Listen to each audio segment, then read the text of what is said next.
All right, let's send out this notification chat. Then we'll get going here.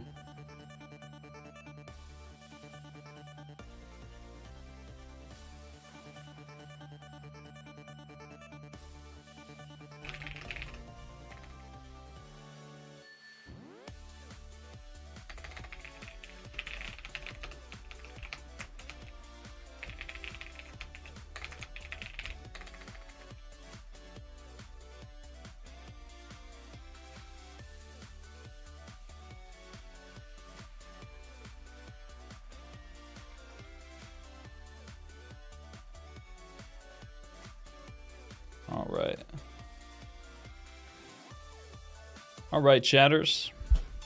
Yo, I saw some guy in the chat. His name is... Where was it? Let me find this.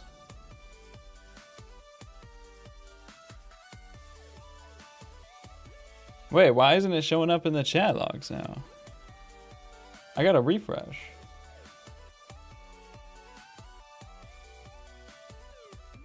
His name had balls in it. That's all I remember. Also, I don't know what the hell happened to me back here. The 8-bit Jake. I have some sort. I'm like radiating some sort of like magical aura around me now. I have some sort of like artistic aura that I'm radiating. I saw some guy in chat. His name was like Crush My Balls 67 or something, and I was gonna say that's a great name, but I don't see the message anymore, man. I'm making shit up. It's not a stink cloud. I'm radiating artistic aura. It's not a stink cloud, you guys.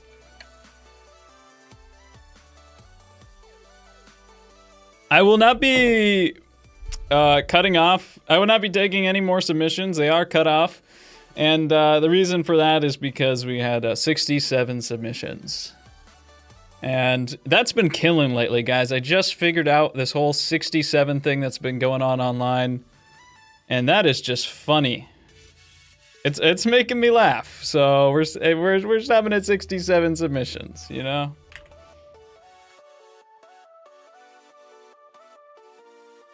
We got all the LOLs rolling into chat right now. Dude, I got the hantavirus thing.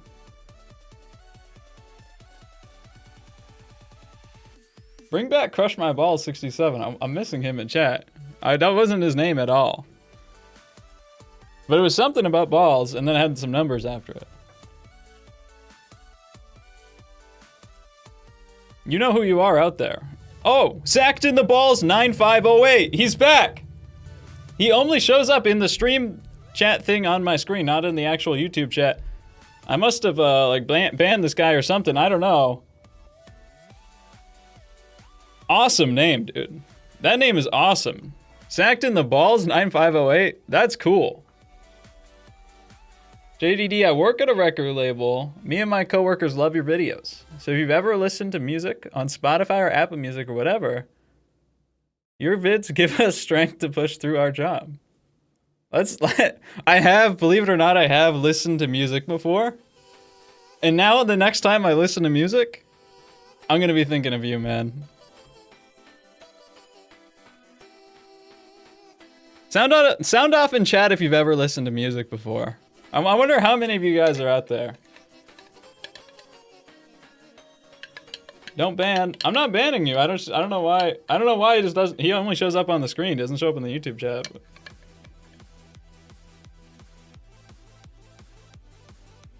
All right, everybody. Hello, everybody. And welcome to the Jake Don't Draw Super Show live stream experience. Bonanza Extravaganza. The last one was canceled, so this is the first one in a month. And we have a good one. We got a banger here. We're going to be doing some critiques today. I'm going to take a second to talk to chat about some bullshit. Not like I haven't already, but that's just the way that we do it around here. We had a really nice challenge. Maybe I'll give a little teaser of that right now. Let me pull this sheet up. It was a basic challenge, guys, not too complicated. The challenge was to do a portrait from a photograph, and this was the photograph. This old dude right here. This guy's like a Moldovan monk in a cave, apparently.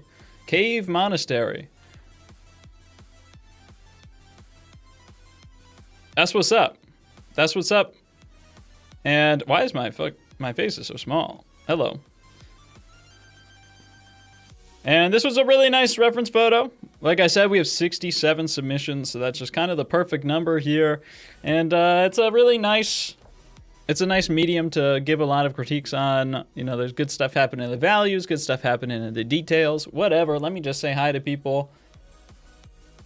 Emily joined the stream chat frame 1 and said hi, so I'll say hi to her first. We got Burger and Zach and Amina and Yo and Keisha and Kat and Keisha again and Krista, Irv. Burger. What's up, everybody? Welcome to the Jake Don't Draw live stream Super Show experience. I got a fidget hand trainer over here. Where do you find these refs, gang? I honestly, okay, guys, I never used Pinterest before. Probably until like this past year. And then our lovely friend of the show, Caterpillars, she told me about Pinterest, and I was like, oh, people actually use that. Because I think like my perception was like, I mean, I'd used Pinterest like a handful of times, but like my perception was like, if you use, like you end up just being like a Pinterest demon, you know, who paints like all the same 5 Pinterest photos that everyone else does.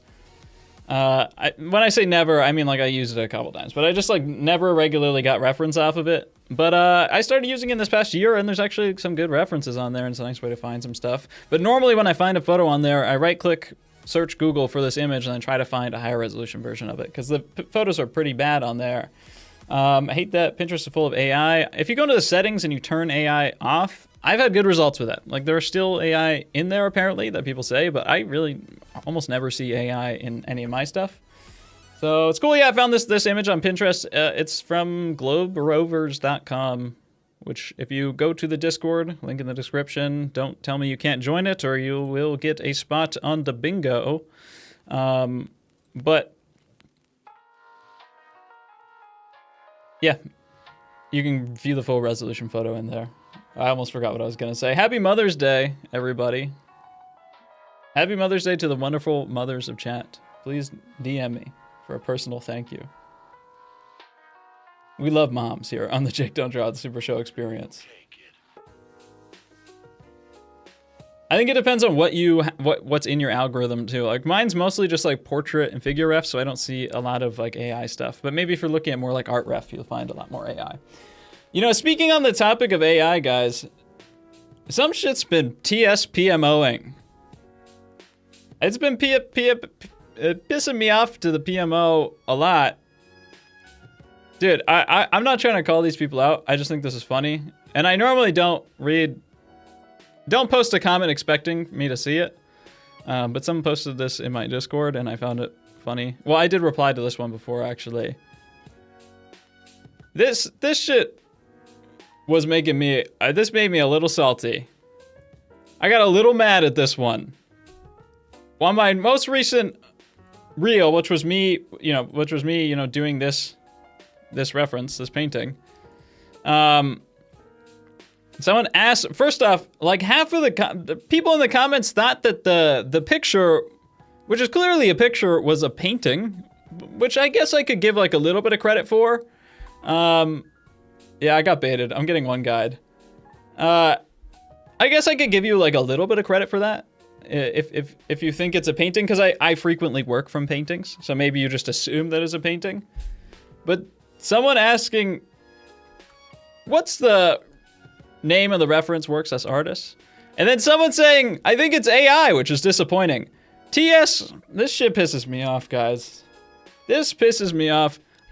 It almost annoys me more. I think it does annoy me more than seeing, like, if I see AI, you know what, I don't care, whatever. Like, I just scroll on, move on my day. But when people say something's AI and it's obviously not at all, it drives me crazy. It drives me so much more mad, I think, than seeing AI. Because most of the time, it's very clearly not, and people just use it as a catch-all to just say anything they don't understand. Vaxxed question mark? Vaxxed question mark? Yeah. Yeah, yeah.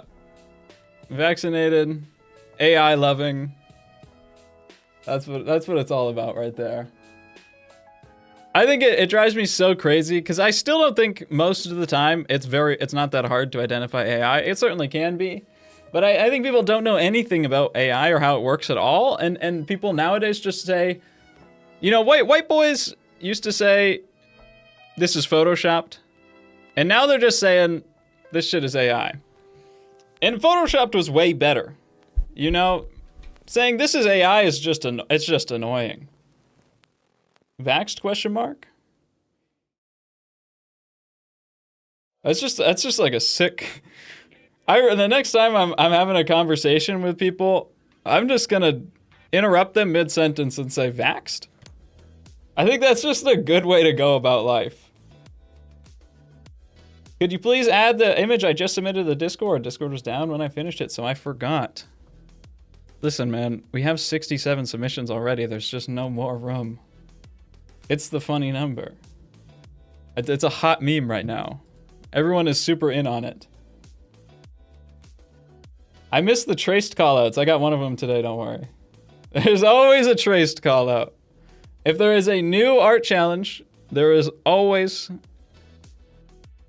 me to call someone out for tracing or color picking. It happens every time.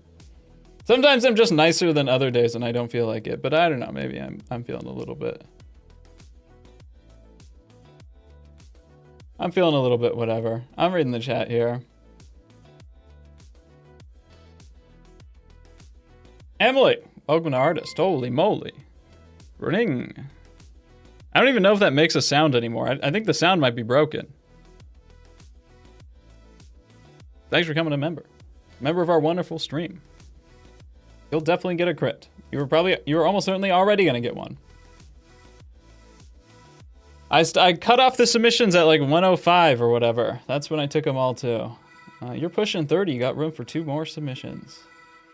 I don't even know what that means. I don't even know what that means. The only thing pushing up here is your hairline, Evo. How do you feel about low vision artists? I don't know. I don't know, man. Vaxxed? Are they vaxxed? All right. Yeah, we can get kind of going here. I did an oil painting for this one. I guess I can show you guys mine. I'll do the introduction first. Guys, we got some Metamucil and creatine water today. That is our drink of choice. On the backup, I put a Coke Zero in an insulated mug so that it stays cold. That's just the type of presence that I'm bringing to the beverage game today.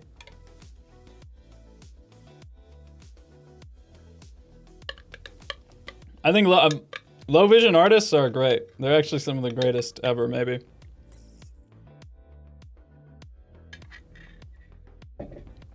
I'm not on Twitch, not on twitch.tv. All right, let's do a little introduction here, everybody. You know how it is. Every 2 weeks, I do a new challenge in my Discord. You guys gotta do what the challenge says, or you get banned instantly, forever. Vaxxed? Oh, this is a good song for this. Woo! Ba-do-do-do. Yeah, this insulated mug holds the temperature like crazy well. Like, it'll stay cold even without ice or without I never even use the lid, but if I put a little bit of ice and a Coke in an insulated mug, it stays cold for like 4+ hours. Easy.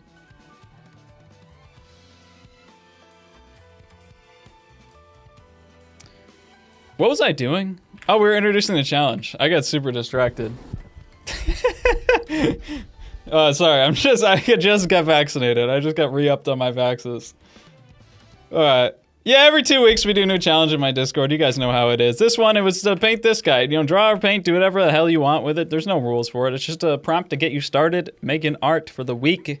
You know, generally, we have kind of a realist drawing slant, but I don't mind people doing styles as long as the styles, you know, conform to some, you know, level of fundamental nature of art that can be critiqued if you want critique on it. You don't even have to submit it for critique though. And we had a lot of really great submissions for this one. a lot of really great submission, at least 67 of them, and it's good, man. I'm really happy with all the different people who are submitting for these challenges. We got a really nice range of some very, complete beginners, and some people clearly been doing it for a year or two, maybe. Some people who are very advanced, and it's really fun to see. I really enjoy seeing all this. If you're hanging out in the chat or in, watching the VOD of this after it's done, then don't be afraid to submit, even if you're a beginner. It doesn't really matter at all.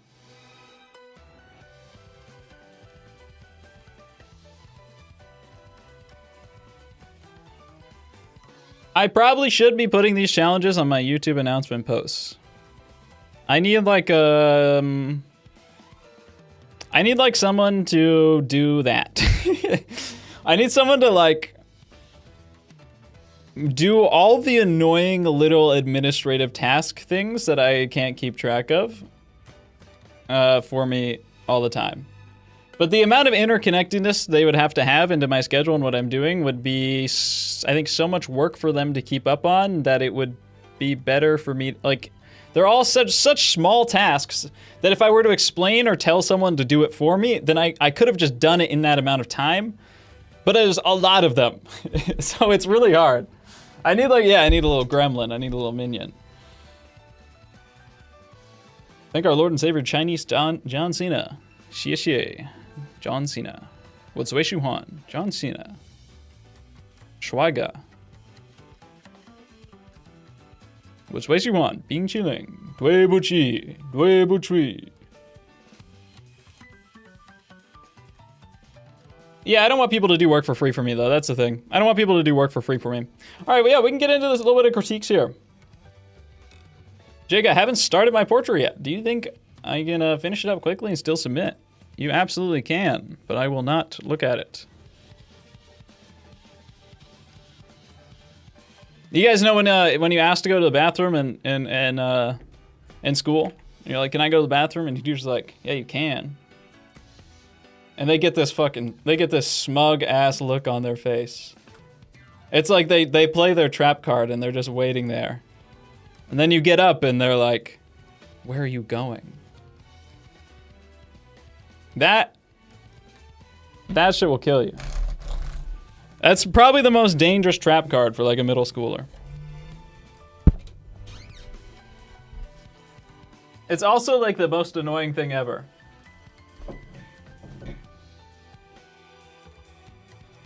I don't know where my drawing pen is. Oh, I was gonna show mine. I guess I am a little bit friggin' ADHD today. Which probably means stream is gonna go for either 9 hours or whatever. Where the hell is my drawing pen? I probably should have found that before stream. It took me 40 minutes to load in all the, and organize all these drawings. Oh, there it is. All right, very good. Very good, very good, very good. Do.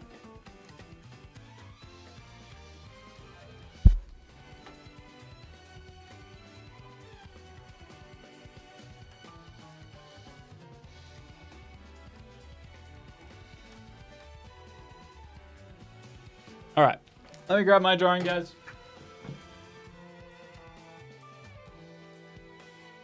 Or painting, rather. This was our wonderful reference. Right over here. Here's our wonderful reference for this stream. Nice old dude. Lots of crazy hairs. Lots of, slightly complicated things that might be hard to do with the values. And this is my painting. I'll show you guys the, I can go to full screen here. I made a reel of this one as well, too. I'm going to start doing a lot more trad reels and stuff like that. But yeah, I'm really happy. It's probably one of the better paintings, I've ever done. I've learned a lot recently, and it's nice to just sit down and make a nice painting. I'm going to keep doing more of these. And I'm going to keep filming them and making reels from them, too, because I want to do more trad stuff. I kind of miss doing trad stuff, so yeah, it's exciting and fun.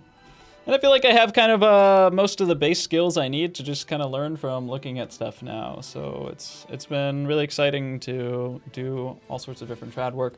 I'll show you a flat image of it if you want to see. There we go. You can view it in my Discord as well. I'm very happy with how it came out. You know, probably I could, if I would give myself critique here, is, you know, the likeness isn't like, or rather, you know, likeness is okay, but really the accuracy of it's like not perfect. There's more head tilt in the reference photo. You know, it should be a little bit more tilted. But you know, I'm not gonna accuracy pill you guys like too hard here. I kind of just care a little bit more about believability. That's what somebody coping says, but yeah, you know, at the end of the day, you can only focus on so many things at once, and I'm much happier with like the color and paint handling of it, and the group values and grouping. I think all those went exceptionally well. You know, some of the accuracy slipped a little bit, but it still looks nice. So yeah, as long as it's like within the believable range, and I'm happy.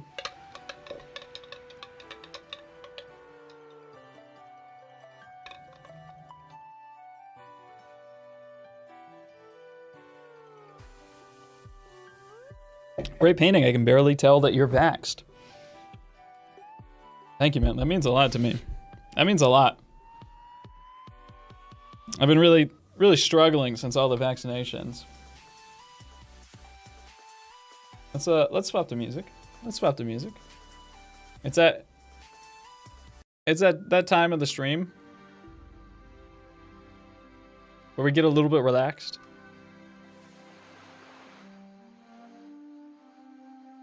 Do we want to get this relaxed already though? I'm gonna put you all to sleep. I need a in-between playlist. All right, PlayStation 2 playlist. Let's freaking go, guys. Let's freaking go, chat.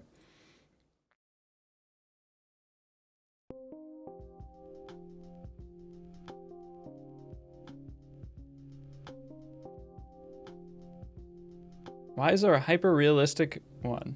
It looks like a black and white photo in the top left corner. What are you? The guy like trying to point to his in the top left corner.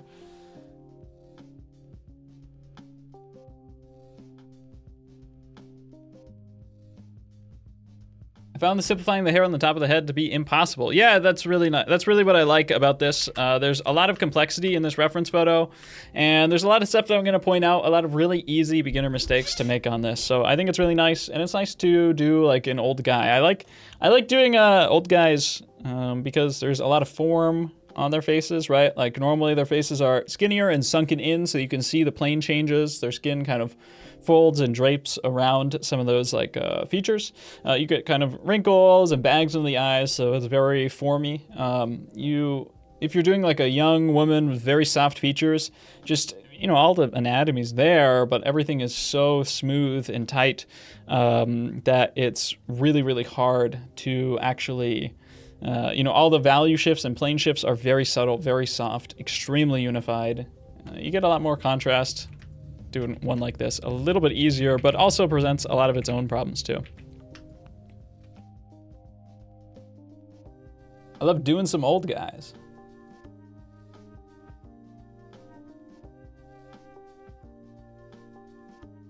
All right, so these are roughly ranked out from, you know, most skilled ones at the bottom. I don't want to say least skilled or anything. You know, it's generally very loose in the way that I rank these. They're oftentimes just things that I want to talk about that generally stack in the order of kind of most fundamental or broad skills, and then go down to more niche, smaller corrections towards the bottom. Your individual skill level within the group, you know, it's going to vary a lot. You know, some of you might not be happy with that. That's too bad. Whatever. It doesn't really matter. You're not all going to get a individual personalized critique, all right? We're probably still going to be here for a while anyways. Doing the 5-hour streams, like, really exhaust me.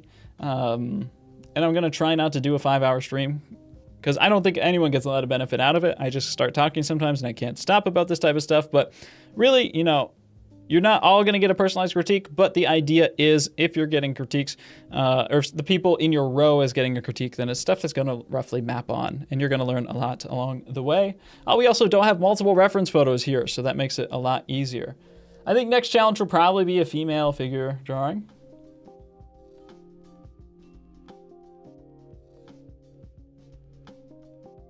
Just by the way, that was just a disconnected thought.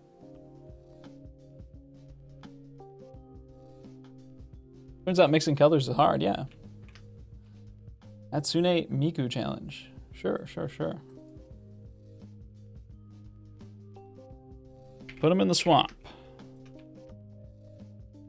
All right, so with the people on this top row, generally what I want to talk about is just a lot of like fundamental drawing stuff. This one's, the drawing's like a little bit better.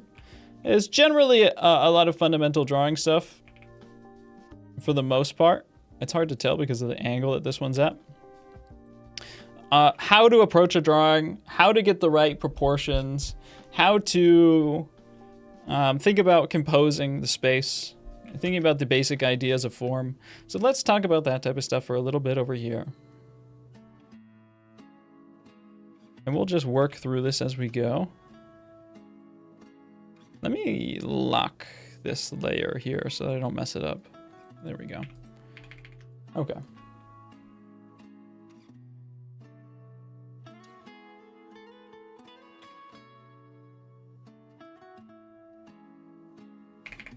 I do not need any taper on this brush. Okay, so if we are drawing, we're drawing, or painting, it's important to note that a lot of you guys want to just like go right to painting, because painting's like a little bit flashier and a little bit more fun. But when you are painting, you are still drawing, right? The definition of drawing and the definition of painting can get a little bit philosophical. But when I talk about drawing, I'm generally talking about how things are arranged on the paper, the ideas of like form, so that's like three-dimensionality, the basic primitive forms of things, the two-dimensional shape of things as well, right? For example, this is a shape, right? Whereas this is a form, a box. When we're talking about drawing, we're generally dealing with shapes, with forms, with composition, more generally with lines, but you can draw with masses, with charcoal and stuff like that as well. We're talking about values a lot of times. Painting, we're dealing with a little bit more of like the color, maybe some more like the brushwork ideas, maybe more of the overall value composition ideas too as well. But it doesn't really matter all that much. The thing is when we are painting, we're also drawing at the same time. And so a lot of people have the idea that, you know, painters of the past that we look at, we really like, respect, you know, maybe we look at Sargent or whatever, we kind of oftentimes have this idea that they just like grab some paint off of their palette, look at somebody's face and just start like slapping paint down on the canvas and painting, you know, big bold brush strokes. And there certainly are some artists that did that, but they're actually very rare compared to the massively overwhelming amount of artists in the past who pretty much always did at least a simple drawing first. You know, the vast majority of artists always did maybe a simple drawing in charcoal on their canvas, and then they painted on top of it. And that just helps you get a better idea of the proportions, a better idea of the shapes and forms, and also make sure it's composed well on the page before you start painting, and that makes everything a lot easier. So those are the ideas that we really need to care with. And if you want to start painting right away, you're just drawing with the paint. So you're drawing, but you have a lot of extra complexities on top of it.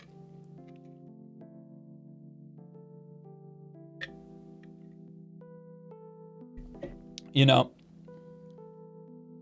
so you're dealing, if you're trying to draw with a paint, you're dealing with like this clunky brush. You have paint that like runs out on the brush or has different textures, or maybe you're even dipping into like medium to thin it out.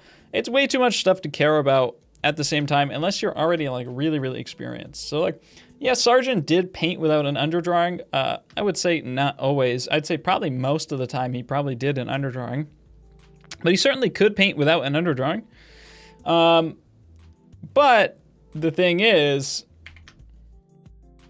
he also had like years or decades of some of the most like, the best education for art, in the entire world history. So you really got to put in that time, and I'd recommend just drawing first. Now, the elements that we actually care about when we're working from a portrait and starting out a drawing is most importantly, how we fit it on the page, how things are arranged so that they are composed well.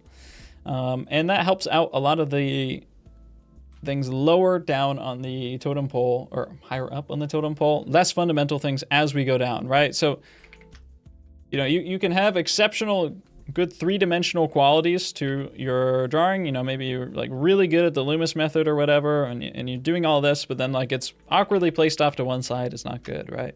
So when we're doing like a realist portrait that we're going to spend a little bit of time on, it's nice to just mark out, hey, this is where I want the top of the head to be, the bottom of the beard. I'm kind of looking at the top of the head here. How am I? I'm already on the wrong layer, guys. Let's go. Top of the head probably be, well, I'll give it a little bit of room for the hair too. And then the bottom of the beard, we'll put that like right here. I'm already looking too, if this is the top of the head, the bottom of the beard, I'm also seeing that this is kind of like, right, there's it's not perfectly below it, right? I'm looking at the angle that these two relate on.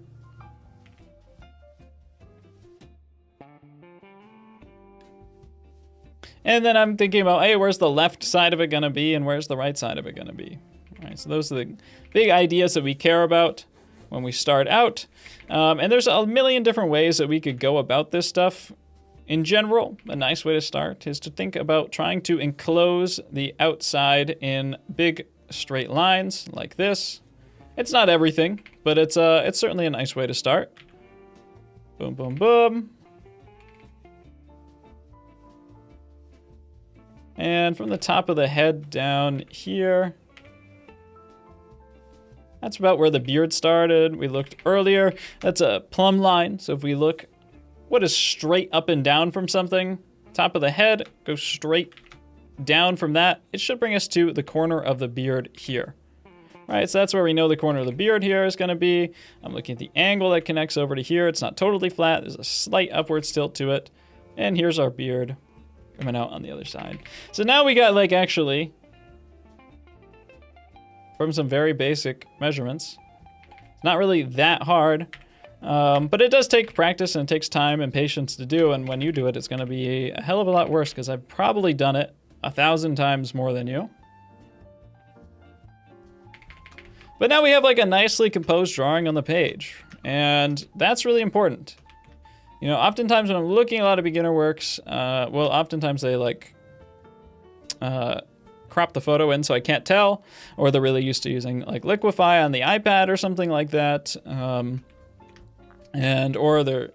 can't tell where the top and the bottom of the page is, but if I had to guess, this was like smaller and there's a lot of page left around this. Generally, when we're drawing a portrait, we want to work around 3/4 life size. So that's if you have like a 9x12 sketchbook. The portrait is going to take up most of the page. Your hand spread out is probably about 3/4 of a face. So if you spread your hand out on a sketchbook page, the portrait should probably be around that size, maybe a little bit bigger too. Generally, it's helpful to work bigger. It's just more room to see your mistakes, to see your errors, all that type of stuff. Somebody asked me, colorblind, can you think of ways to help colorblind artists make sure they're making the right color? Have a hard time telling colors apart in my paint, or they look different to me than most people.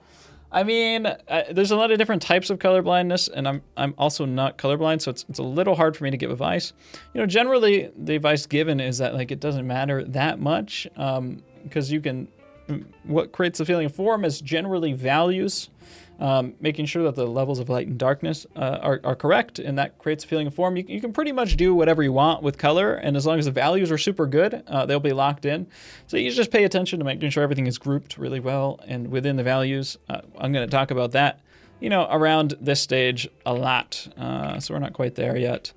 But also maybe paying attention to things like color temperature too.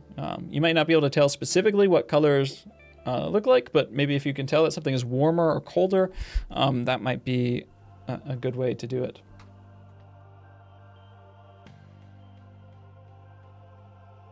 Top third row across. Yeah, we can do that one. Just by the way, if you're gonna take a picture for critique, try to square, people do this a lot. Try to get your camera above the page, square and, flat parallel to the surface that you're taking it on, right?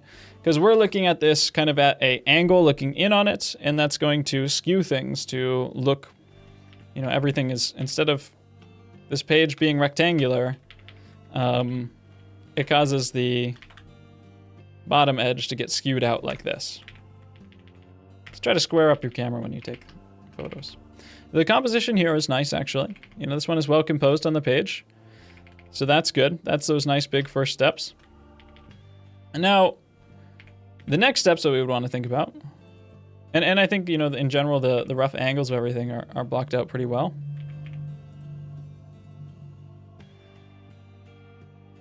The next stage that we want to think about is like, what is the action of this head? What are the basic forms of the head?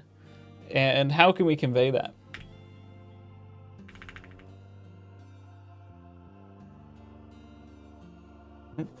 I am smudging. There we go. And what's happening with this head is it's looking downwards.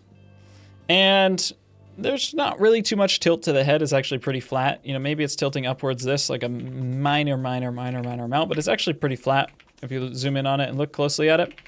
Mostly it's just a head that's turned 3/4 away from us and looking down, right? And so what that is a head is, in a very simple terms, there's a lot of different ways to conceptualize this, but an egg and a head is an egg with a welding mask put onto it. Like this, right? This jaw basically wraps around the egg, comes out on both sides, and we have this mask that comes off, right? And it extrudes this triangular wedge-shaped jaw underneath our cranium. The egg shape here is the cranium, or just like that big mass of the skull. And when we're looking at a face head-on, I'll just do a very simple egg shape here to keep it really simple. If we're looking at a face head-on, just like this,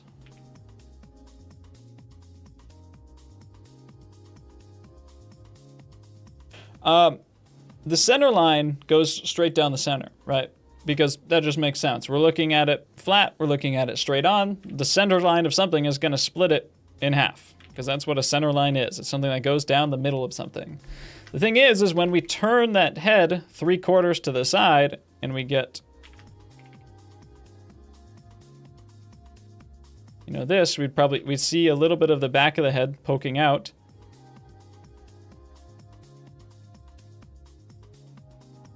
There's our head turned 3/4 to the side. The center line, it's still in the center of the head, but now the center of the head, be like this, is shifted to the right. So there is less space on the right side of the face than there is on the left side of the face. Because all we're doing is just shifting this line to the right. That's what turning 3/4 to the right is. And the head, in this instance as well, is tilted downwards as well. So if a head is just 3/4 to the right, it's a little bit long.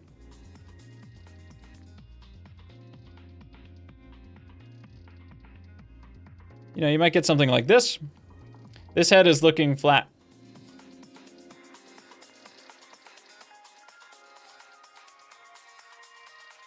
Flat at us.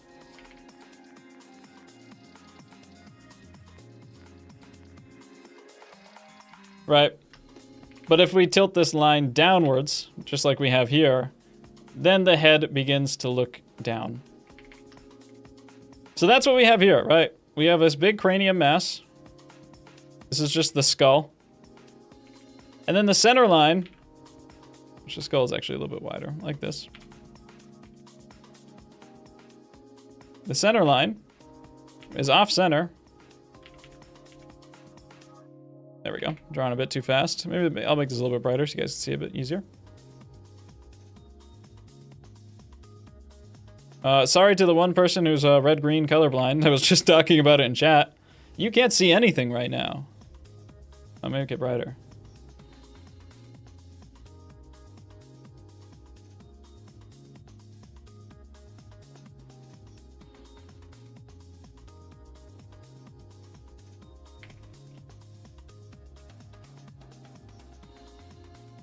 You know, this is the form, the basic form of the head here, right? Here's our welding mask. Here's our egg shape. Our brow line. Our center line tilting down. And our brow line wrapping around like this. So these are the forms that we need to get in there. And I think what we're seeing on this one is we have a center line that is... The head just really isn't reading very three-dimensional. Because I feel like we probably... And it's very difficult with this distortion, photographic distortion.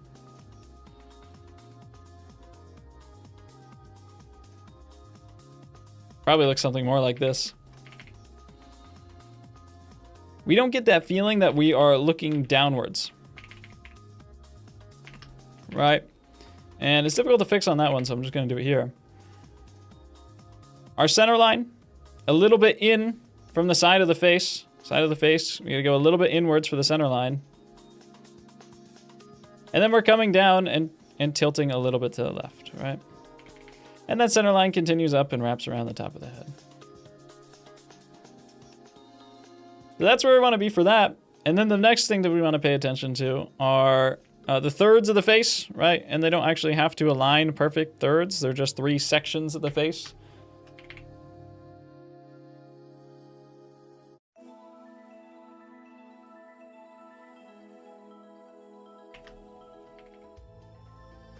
And those 3 sections of the face are the chin to the bottom of the nose to the brow line, and the brow line to the top of the forehead, the hairline.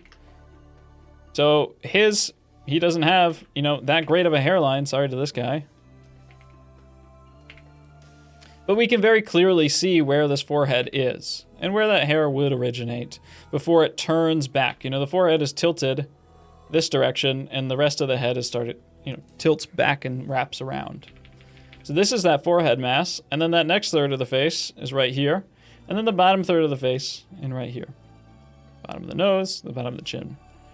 So on this one, we will have the top of the forehead. I'm on multiple layers here. This is all messed up.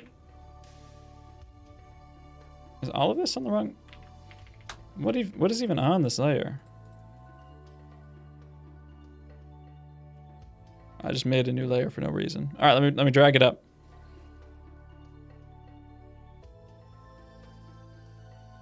Merge. There we go.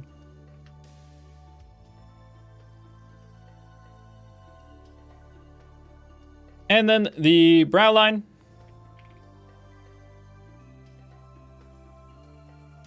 Pretty flat. 1/3, 1/3, 1/3. I'm just eyeballing it here, but you should use comparative measurement where you hold out your thumb and your pencil. I think Proko has a nice video on different types of measurement while drawing. And let me get some of these guidelines off of the face here. I'll drag them out of the way so that we can keep it.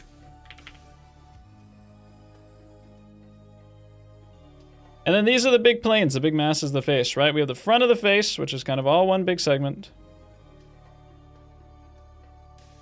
Probably... Actually, I'm kind of confusing myself. The bottom of the chin is right here, and then there's a bunch of extra beard. So I made that all too big. Just because I was going down to the bottom line. And it's very easy to make those types of mistakes in your portraits. Anyone can do it at any time, and that's why you have to like take a step back. I'll probably make the beard a little bit bigger. Yeah, there we go. That'll work a little bit better. Anyone can do it at any time, but it really doesn't matter your skill level. That's why you just have to constantly take a step back, think about stuff, ask yourself, is this working? Does this look weird? It's kind of a, it's a good thing to think about on if something looks weird. And we need to make sure that coming down from the forehead, here we are, we keep this nice tilt, this angle for the side of the face.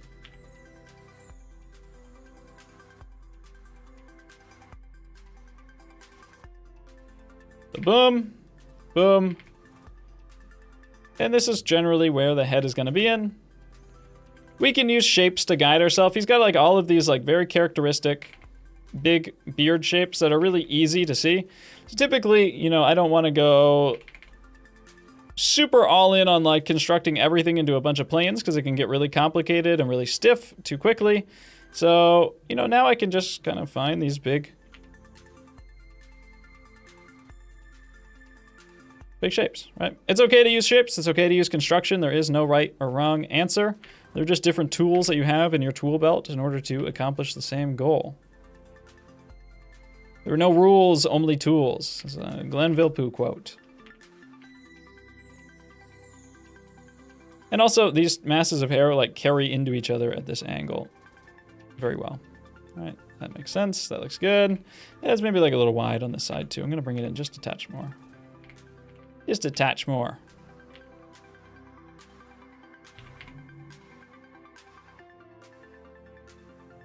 This is roughly where things are gonna go on this guy, moving stuff around without having to move stuff too much.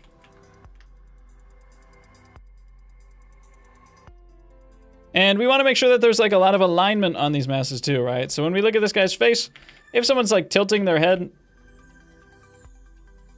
when we look at the thirds of the head, center line, 1/3, 2/3, 3/3, right? Let's say this is where the chin is. This is where the nose is. Bottom of the nose, right? Boom, boom. Nose. Maybe a little bit lower. Boom. Mouth. Okay, here's our guy. Got spiky hair and ears. If we were looking at him straight on, the center line is straight, and all of the lines that travel across his face are straight. This is me looking very square, smack dab at the camera. You're seeing me at eye level, directly straight on. But if this guy tilts his head to the side, well then that axis that goes across the features like this also tilts with it. Right? That's just me cocking my head to the side. And with this guy, that center line is tilted like this, but actually he's not tilting his head from side to side. He's just turned it away and then looked down. And so these lines that go across are actually pretty flat. There might be a very slight upwards tilt like this. But if you kind of like zoom in, and this is a way you can check things. Like if we look at the line that goes from across the top of the eyelid to across the top of the eyelid, like this is a flat, perfectly flat line. We can go from like top of the brow, eyebrow over here to the top of the brow over here, right? This is also a flat line. Pretty much, if you want to go from one side of his face, it's like the bottom of the cheekbone to the bottom of the cheekbone to the other, like they're pretty much all flat lines. There's not actually any tilting of his head. And so for you, also, the top of the brow should line up with the top of the brow, right? This is where the other top of the brow should be. The top of the eyelid should line up with the other top of the eyelid. That one works. But this one is over here. So you have a kind of an angle that's like boom, boom. And then like these are kind of flatter. And if all of these angles don't line up perfectly, then it feels very wrong. And this is something, I'm sure I can find another submission over here that has done this mistake. It's also a little bit harder on this one because he has all of these like big masses of hair and stuff that hide all of his facial components. Yeah, this is perfect.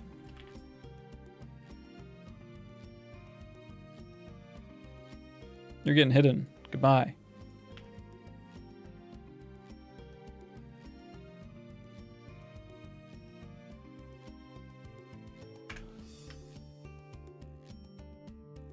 Jake cucked me out of the challenge once again. Says the guy who submits late every time, probably. I have no idea who that is, but The guy who like rushes to finish his drawing 5 minutes before the stream starts.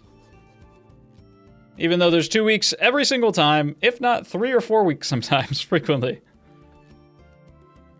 Right, so on this one, we have like a center line that's going down to the side, and then like the tilt that connects this, the tilt that connects the eyes here is at like this angle, while the tilt that connects the brow is kind of flat, like this, and then like this. So these eyes are really out of axis, and they're not aligned, and that's why they feel kind of weird, right? They don't feel right because they're going at a different angle than the brows are.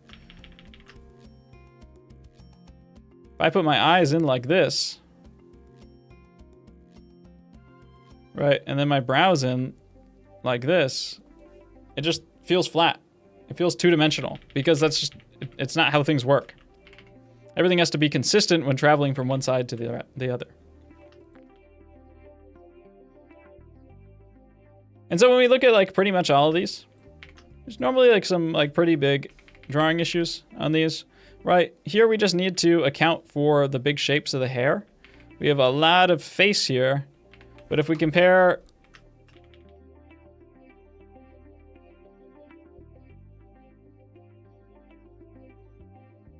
whoa. If we hold up our thumb and our pencil and we look at the distance from like, let's say the chin to the top of the forehead here, and we compare it to this distance, right? Let's do the same on our reference. Top of the forehead to the chin, compare it to here. Right, look, like the hair goes almost all the way out to that point. So your hair, for a guy with a face this long, should be occupying all of the space, right? That's why this one feels like there's just not enough head, because there's not enough head. You know, you need more head. Give this old man some head. There we go. Beautiful. And in general too, like when you're looking at a face, right?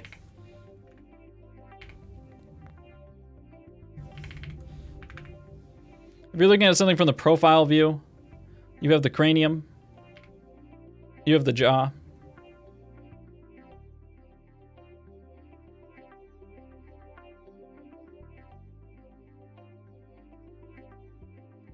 You have this, yeah, this is the jaw. Comes up and connects on to the center of the cranium, or the halfway point, the back of the head. And the cranium is actually a little bit longer. It's a little bit more egg-shaped. This is what a head or a skull looks like from the profile view. It's slightly longer than it is tall, right? This is the height. Chat's going crazy.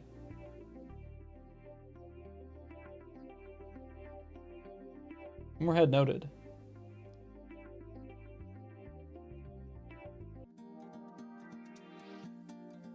I thought you had to draw a circle or a ball shape since, you know, that's how eyes work, but I don't know. That's the thing about everything in art. You know, you're going to hear a lot of quick tips. You might even hear quick tips from me. I say to use a circle or a ball shape for eyes all the time because it is a good tip. But tips are tips, you know? And they're just ways, they're strategies, tools that you can use. But in actuality, like, it doesn't really matter. You can use whatever strategy you want. It just has to work. So it's often really helpful to like put in a ball shape for the eye so that you can like gauge the distance between them correctly, you know, understand the form of them correctly. You know, just in the same way that it is helpful to like understand like how the Loomis head works, where you do the circle with the ball and then you put, you know, the jaw onto it, like I've been showing a lot here. How often do I actually do like this whole Loomis head proper construction thing when doing a portrait? Never. I find that it leads to a lot of like pretty stiff or stylized looking results. And for a head like this, it's not super effective because we have like all this big beard shape too. And in the Loomis book, he says, don't do everything the same way. Like, you don't want your drawings to look like they rolled off a factory line, which is funny coming from Loomis, whose drawings look like they rolled off a factory line. But I think it's really good advice. You know, that you should use the tools that you need to accomplish the task.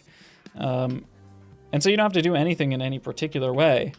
And always I'm using like a blend of different things. I am using the Loomis head, but I'm also using some shapes to guide me. And I'm also using, you know, a million other different little tips and tools and stuff.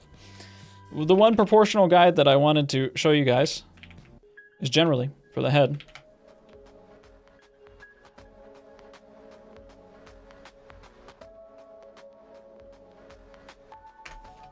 The top of the distance of from the top of the head to, I was a little bit low here.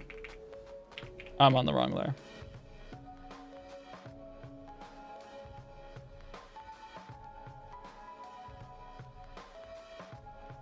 My layers are so screwed. All right, it should go to like here, right? This is the worst diagram ever. This distance, right, from the top of the head to the bottom of the chin, the head is like a little bit longer than that, basically. The back of the head is like that, plus a little bit more. That might not be very satisfying for some of you who want like super exact answers for everything, but that's the answer for a lot of things in art, and it's actually a lot better to have that way. You know, there are more proportional guides. It varies a lot with people, but you just got to know that the head, the skull, is kind of oblong. It's egg-shaped like this. And so when you look at someone in like the 3/4 profile, or when you look at someone dead on, first of all, you don't see the back of their head at all. Because if we have like a football like this, American football, and has like these lacing on the top, right?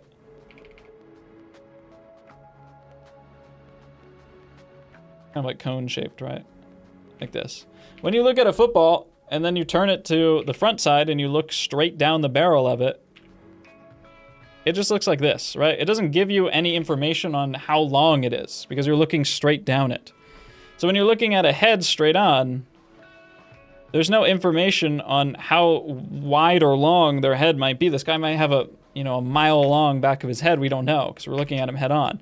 But as soon as he turns his head to the side, draws a little bit long. Right, we see a little bit of that extended length of the skull come out. The head kind of grows in width to showcase that there's more skull that we're seeing coming out from the back of his head. And then as soon as somebody shows their head all the way to the profile, we see that the skull is pretty clearly longer than the length of the face. So that's just kind of a general rule of thumb. If we're thinking about this, like, hey, if this guy's face is this long, you know, this is a 3/4 view. But we know that we're probably going to have like,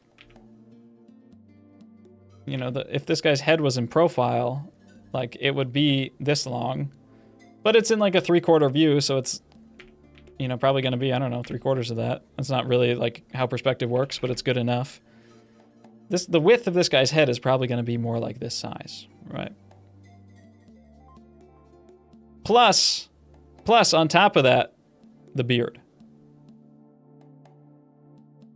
Right, so if this guy's head is this long, it really feels like his head is just too tiny. His cranium is just too small. He's got like a bird brain. All right, this one's a little bit more well-balanced.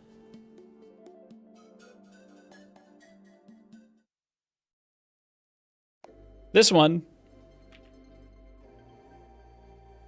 feels like maybe a little bit too long, right?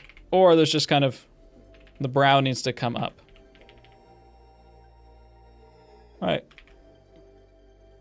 This would probably help a lot.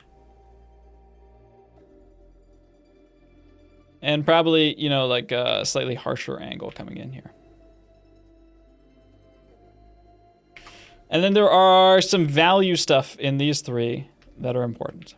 And I'm going to talk about that, a lot of that with like the next group. So I'm going to move on. But anytime we're talking about value unification, which I'm going to do with one of these guys next, that's what we're going to do. We're going to have to take a short aside here to this one. And apologies for doing this. You know, I mean no disrespect. First of all, I just don't know how you got what material or technique this is. It looks traditional. It definitely looks traditional. But I don't know what materials would produce this. I think maybe it's like a marker, and then maybe you're like putting down a dark chiseled edge of the marker, and then you're flipping the marker over onto the broadside and putting the wide mark over that every single time. Yeah, I just don't know. I don't know how you did that. That's irrelevant, and it's not a value judgment. I just don't know what medium this is. But one thing I found was kind of interesting is there's a lot of visual chaos in this. And let me unlock this. To me, it's confusing why some of these decisions were made. Right? Like, why do we have these little shapes here? Like, how do they give back to the overall painting? How do they enhance the portrait? And how is this section determined to be, like, how are these shapes of lights determined, right? Because this section here is reading as light, it is light, but here on the reference, it's very dark. It's darker than almost any other part of the image. And in actuality, the entire background is, entirely darker than pretty much any area on the portrait, right? So if we were to do that, then the whole background should be darker than any of the lights on the skin, because that just makes sense as well. That's how we create a feeling of three-dimensionality. And likewise here, we have a shape of light here, but if we look, there is no light on the beard. And so I was kind of curious about why some of these decisions were being made. And one thing I did look at before this started, while I was pulling this in here, is like, if you do overlay this appears to be a trad image, or like a trad drawing. But if you do overlay this, the accuracy is 100%. So it appears to me that this is like very clearly traced, which I'm not gonna like, heavily condemn you for, but I will say that I don't recommend tracing. I don't think it's good practice. I don't think it is a good, effective means of practice, essentially. I think that if we scale this to the right size, I think that when we are drawing, we are partaking in an exercise of observing what's in front of us, learning about it, understanding how to break down something complicated into something that is manageable. I had this lined up like very easily and perfectly on the first time I tried it.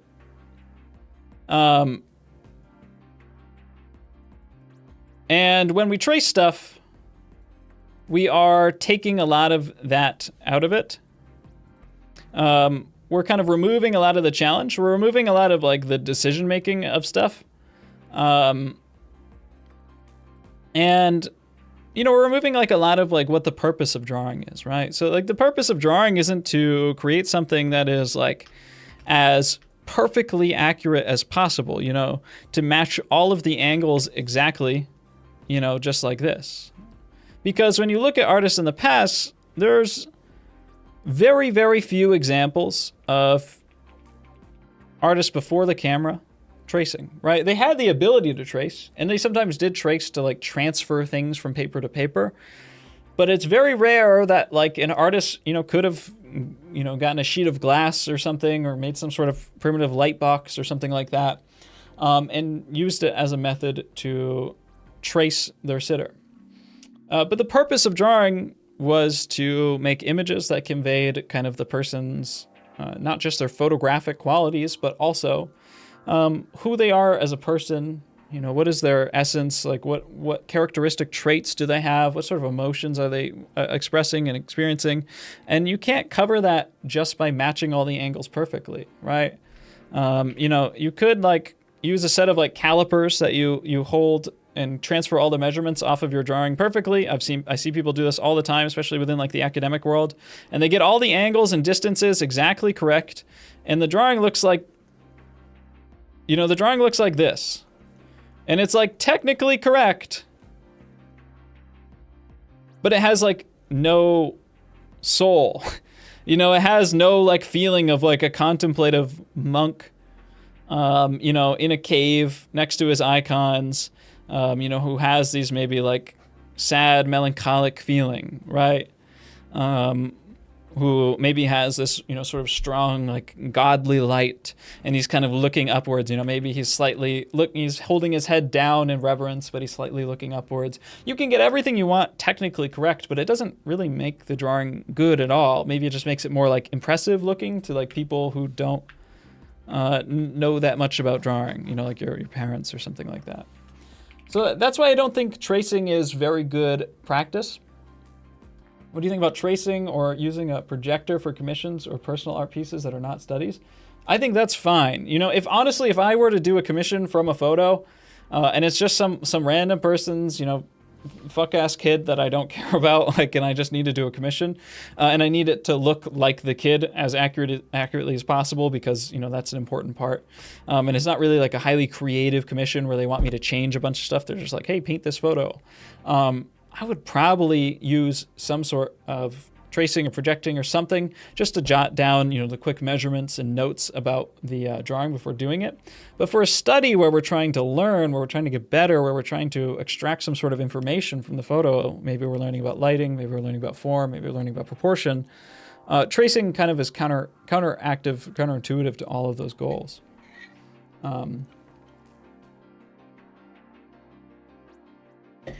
Oh, the person said oil pastels in chat. Oh, so maybe you're using some sort of like smudge tool or something. I'd also highly recommend to this person to pay attention to the stuff on value groups that I'm going to talk about, right? And let's talk about value groups with this person here.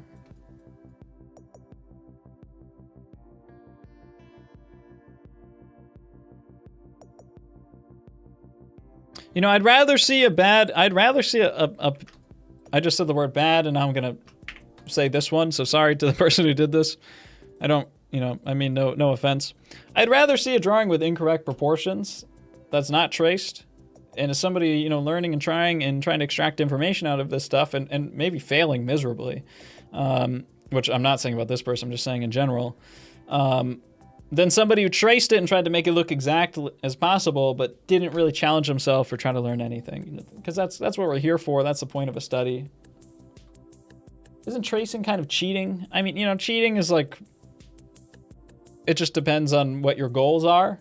And if your goal is to do a portrait commission for someone of their kids and you need it to look exact, and you can trace to get the basic proportions down and make the portrait commission faster, then there's nothing wrong with that at all. But if you're studying, you're trying to get better, then tracing is going to be counterintuitive to your goals. And then in that case, I would say it's kind of cheating. There's no regulatory body the FDA isn't going to come after you, or you're not going to get a case from the district attorney of your state.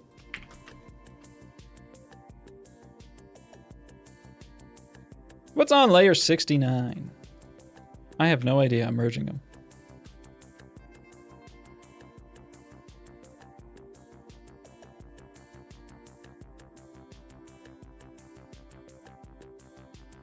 I enjoy art and want to learn about it. I think that's more than enough.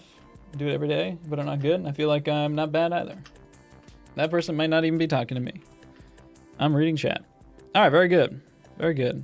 So when we're talking about values and unifying, making decisions and values, an important skill that we want to learn is how to look at the reference and how to, one, interpret all of the form ideas that we talked about up here, but also interpret them with the added layer, not just of getting the proportions and the lines right, but also how we get the color, the value, how light or how dark. By the way, if you're new to this stuff, you're a beginner, value is just how light or how dark something is. we want to get those decisions correct on top of it, and we want them to speak to the drawing, speak to the form ideas in a way that they, everything works together. We don't want any piece of the drawing to fight each other. And I was apprehensive about laying this out, but I think it would just be best if I did lay this out.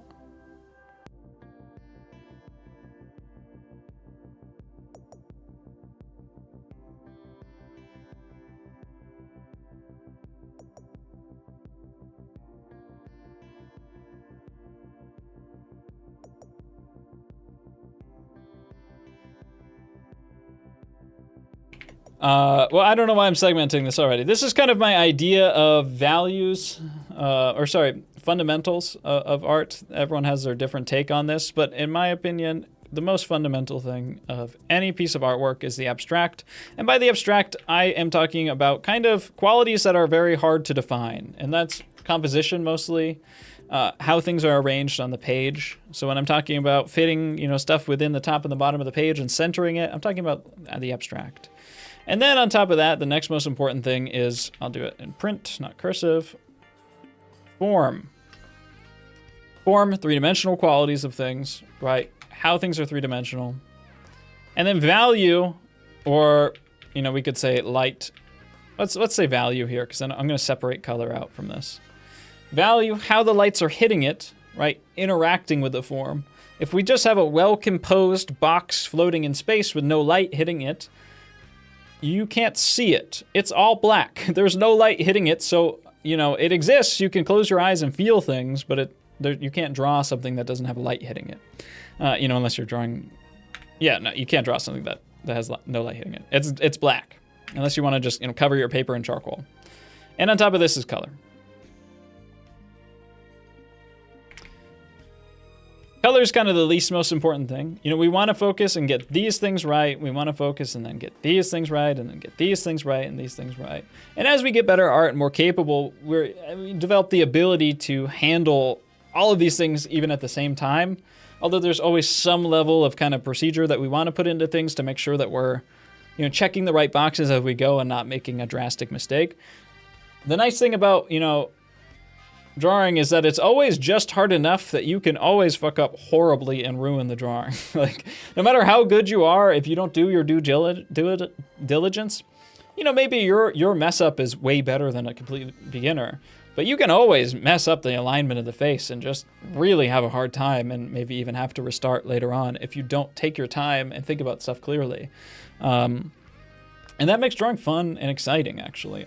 That makes it better. If you got to this point where you could just always do everything perfectly all the time, you could always get all the proportions accurately, perfectly accurate, like a tracer, like a projector, every single time, it would make drawing much more of like a craft, that is just like doing the same procedure again, following the same steps. You hit this point, you can do it right every single time. There's very few artists in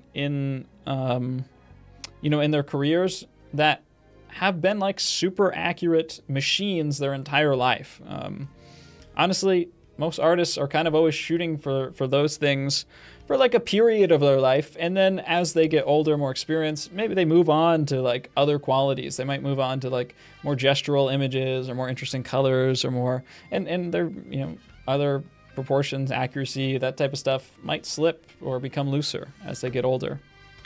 And they're, kind of accuracy is like the first thing that we shoot for when we learn. And that's why you see a lot of people online. It's like, that's why it gets overrepresented online and how important it is. It's just because most people don't actually get good enough at drawing to like see that there is more to drawing than just like matching every angle perfectly. And that's why I get people in chat who will like see me correcting the like color on a drawing like this, and they'll be like, Jake, don't you see that this angle is off? Their whole tilt of their face is wrong. And it's like, yeah, but there's more than just that. We can, we can talk about other things and that at the same time.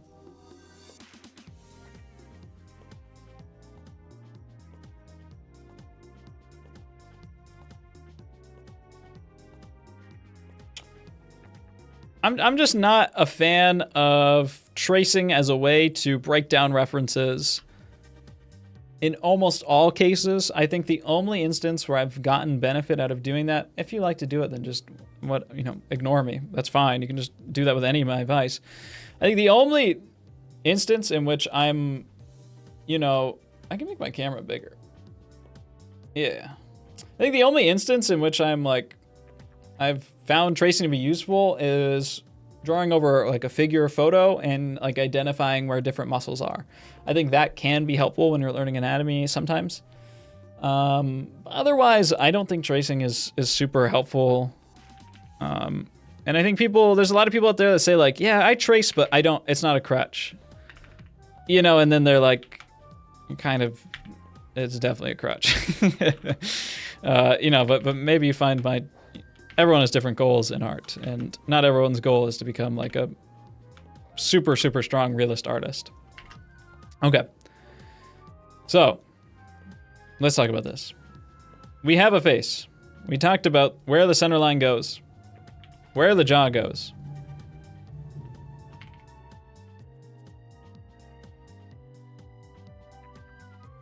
How the side of the face on the other side of the center line, closer to us, is gonna be bigger than the other side, right? We have this face that's like this.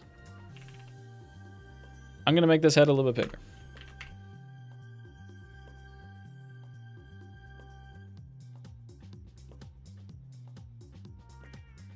What do you think of tracing just basic shapes? Again, I just don't recommend any of it.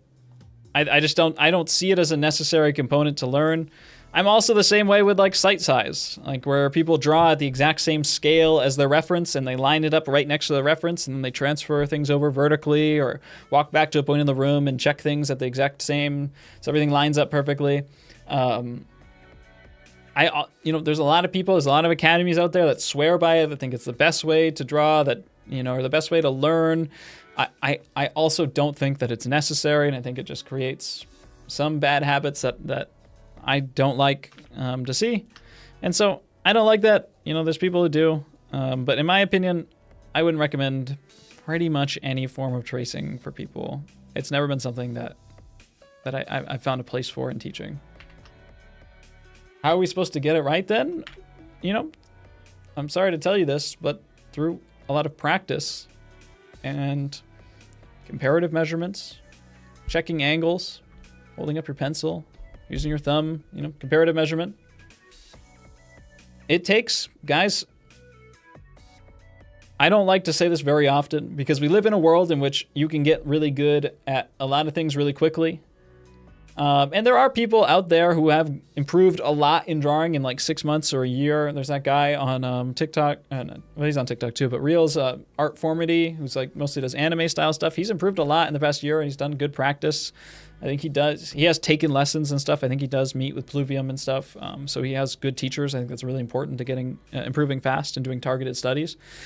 But I am going to tell you right now, you are not going to learn to draw accurately, consistently, minimum like 2 to 3 years. And even then, there's still really high chance that you're going to mess stuff up. I'm like 7 years into drawing or whatever. I still mess up the accuracy and the likeness frequently, you know? Maybe my mistakes are better than your, you know, best efforts because I am more experienced, but that's just part of art. It's like really hard, and it's a way slower skill than like almost any other skill, and that's why it's rewarding and fun to build up. And that's why when you look at old masterworks, you're like, oh damn, these guys are way better than I thought.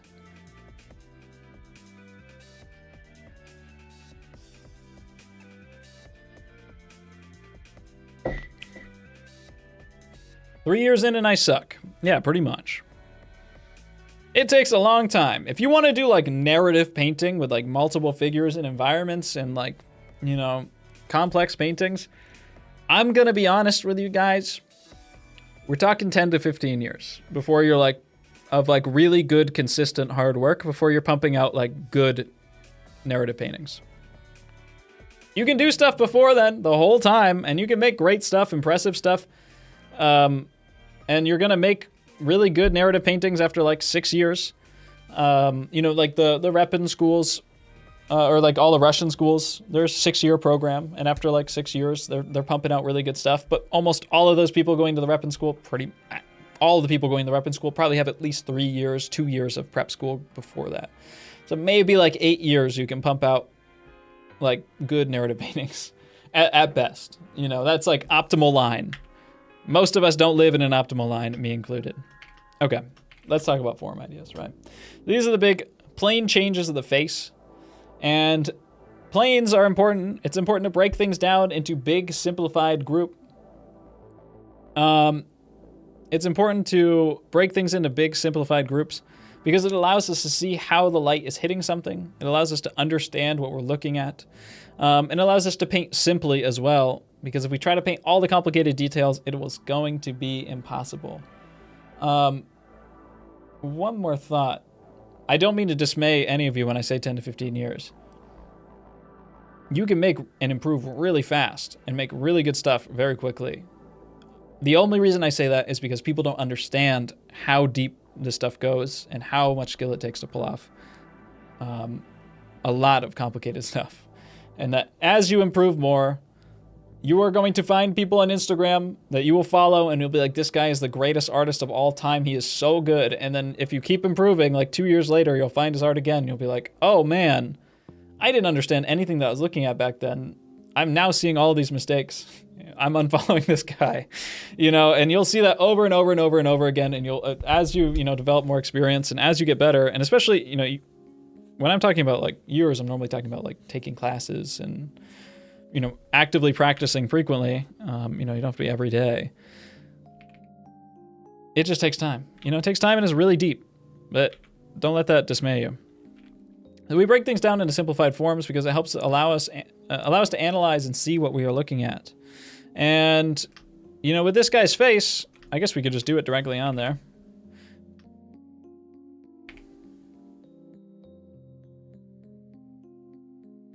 Here is the face. Here's his jaw. This wraps around to the other side of the head. Here's where his ear is. Right now, we just have like an egg with this rounded mask on front. If we are going to wrap a rubber band around this, it's going to look something like this, right? It's going to wrap around like this. We need to add a little bit more structure into this. What we could do is separate the front of the face. I'll just do it like this, make it very simple. We could separate the front of the face and make it slightly triangular.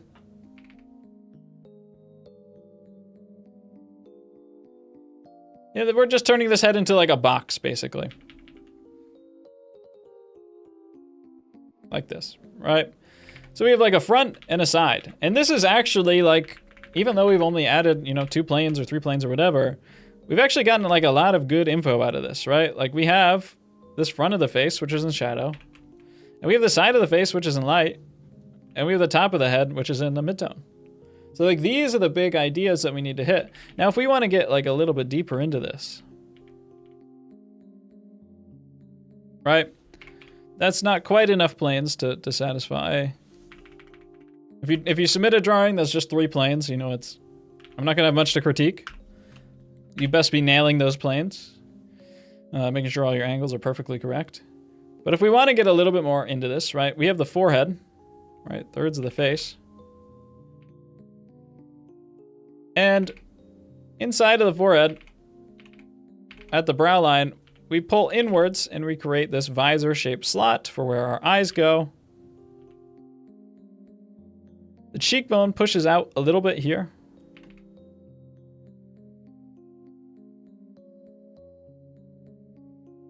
Right. Everything on, if you have a plane change on one side, you should be able to carry across the face and find the plane change on the other side. So, top of the cheekbone is right here. If I go across, it's the top of the cheekbone over here. All right. So now we have a few more planes to describe this head. And I'll add a couple more too. We will have the nose.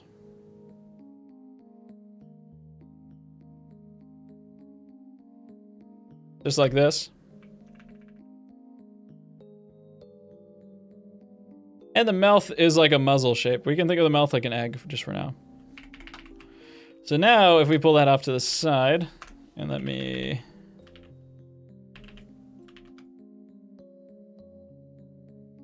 I'll put this in a colorblind friendly spot.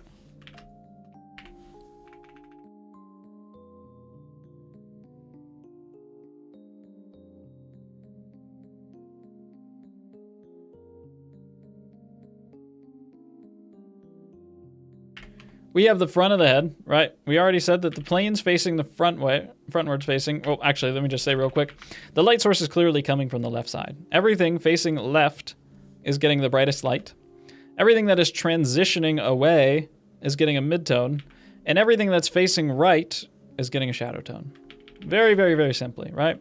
So we just apply that same lighting scheme onto ours, right? We have, get a little bit lighter than that. Right, we have our frontward facing forehead.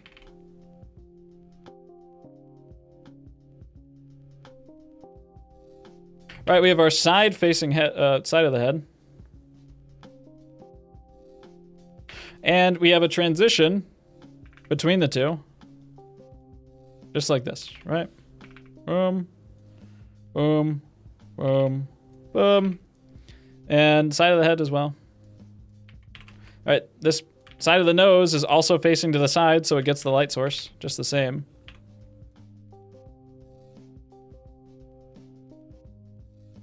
All right, so this is kind of the big value scheme that needs to get applied to everything. Before we, before we start digging into stuff. And we can always keep building onto this, right? So we know the eyes inside of here are balls. We know eyeballs are balls because it's in the name. Thank God. All right, so we have two eyeballs in this guy's head. And a ball can be treated the exact same way that the primary mass, the large mass of the head can. All right, so a ball can have a rounded shadow side, a transition, and a light side. And that's exactly what we're gonna do. Boom. This side faces to the left, and then there's like a little bit of transition like this, right?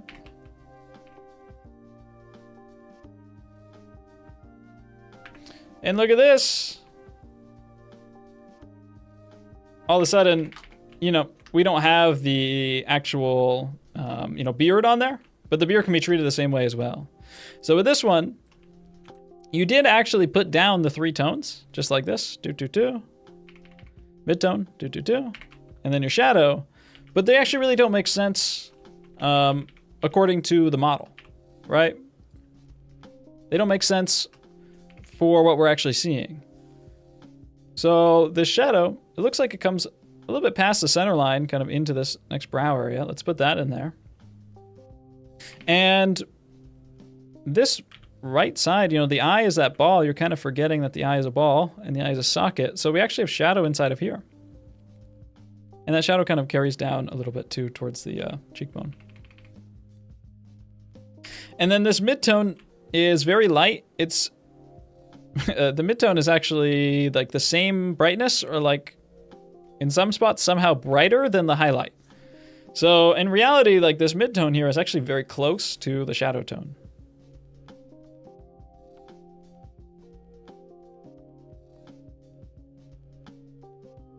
Maybe a little bit brighter than that. Yeah, something like this.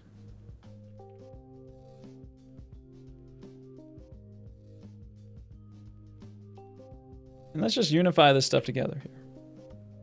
All right, and all of a sudden, getting a lot more form out of this. And let's just take out all of these kind of scribbles here for now.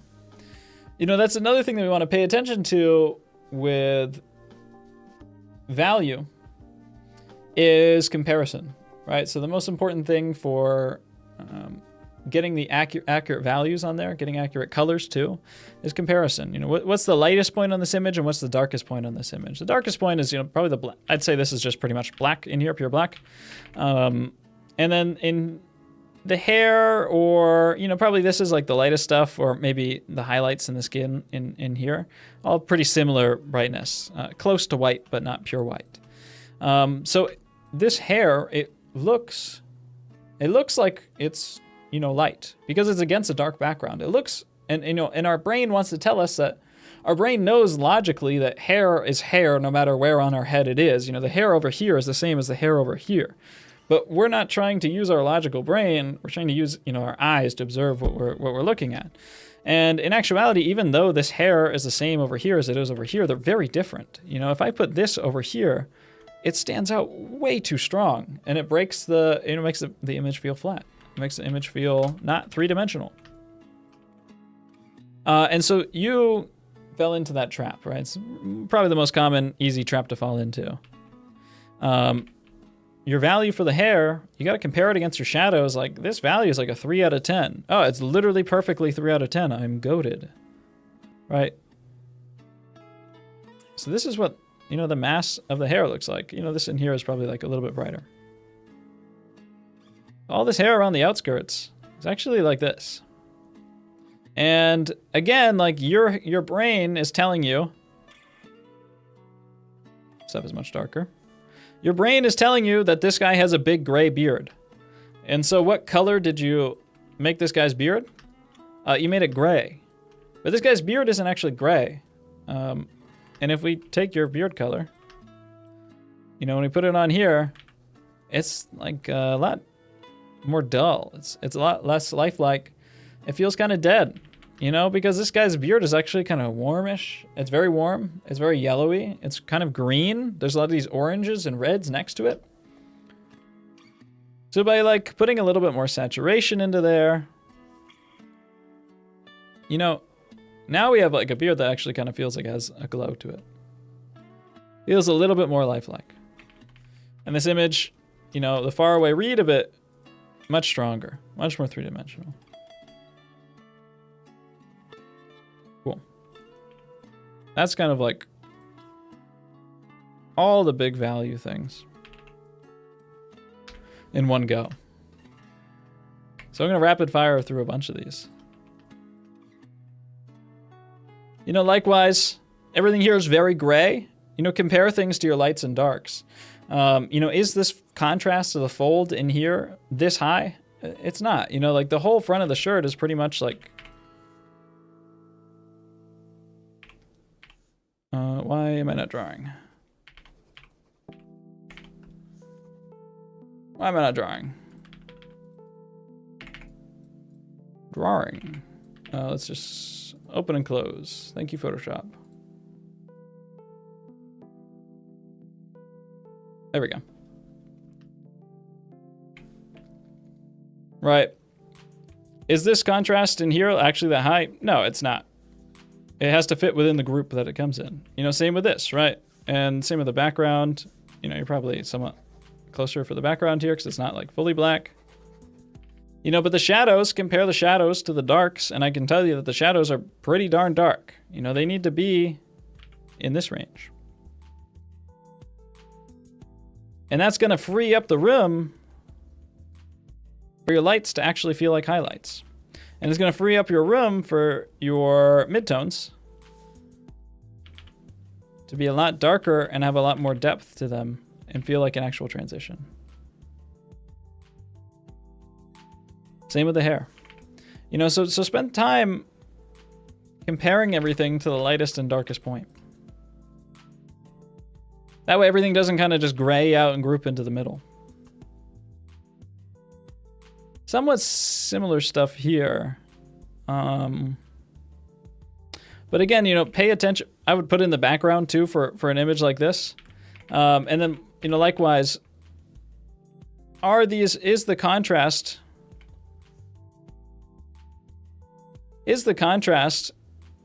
in these under eye bags, you know, this dark? You know, this feels like this is like cut into his skin because there's so much contrast. But actually, it all needs to fit within the group, right?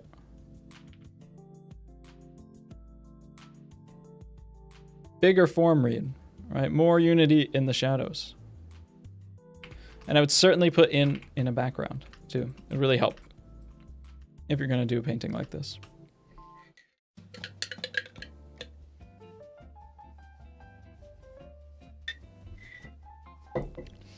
Why do you use a HSB color chart instead of the color wheel? It's just preference. A lot of great painters use the color wheel, and that's perfectly fine. I'm cracking the Coke Zero. A lot of colors, yeah, a lot of painters use the color wheel, and that's perfectly fine. It's just preference. For me, when I'm looking at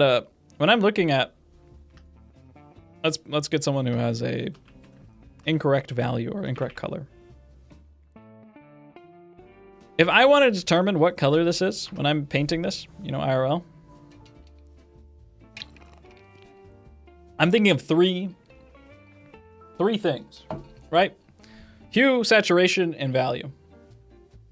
HSV. That says B, but don't worry about it. It's close enough. Hue, saturation, and value. The first thing I like to match when matching a color, let me just scramble my color wheel here. If I want to get this as close as possible, normally the first thing I'm going to think of, actually maybe I'll probably think of hue, right? Like, which hue is this? You know, what color is this roughly? Well, it looks pretty red to me. Like, it looks red, it's you know, orangey. It's certainly not green, it's certainly not purple. Yeah, it's like orangey red. So I'm going to get myself, you know, in the pretty red range, but maybe slightly orangey here.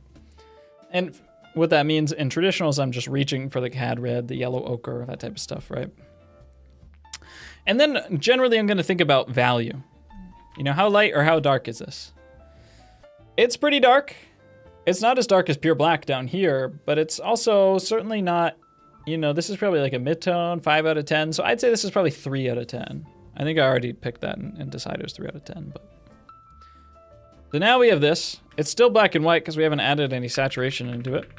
But our last component is saturation. So how saturated is this? This looks pretty darn saturated. You know, there's a lot of color and chroma in here, and it feels really red to me. So I'm gonna add, you know, quite a bit of red in there. And now I'll put this down. Right. I'm gonna pick this. I'm not looking. Okay. You know, this is my end goal, right? This is what I did. Next to it, pretty close. But now what differences do I need to make, right? I need it to be a little bit lighter. That's the first thing. The value needs to be brighter. So let's just make the value a little bit brighter. Just put white into it if it's trad painting. There we go. We're probably almost on in the value. We're probably about 3 points off on the value. So let me go 3 points down. I never type in values like this. I'm just making a point. The value is probably perfect now, just about. And it also, mine looks a little bit more red. This one feels a little bit more brownish orange. So I'm going to just slightly increase the brownish orange.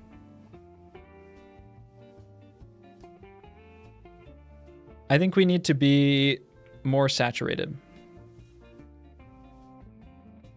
I think we need to be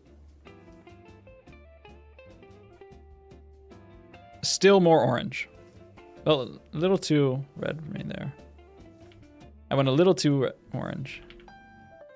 I think we still might need to be more. This is so subtle. More saturation. Pretty darn close. I think we're a couple points too dark now.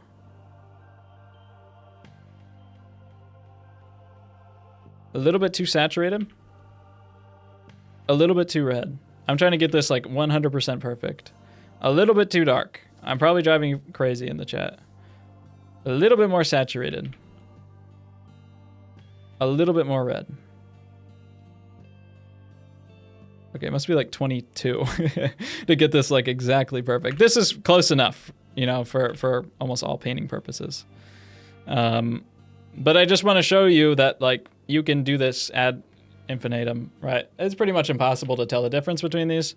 It is technically slightly darker and slightly more red still. And that's probably a couple points too saturated. Do 80.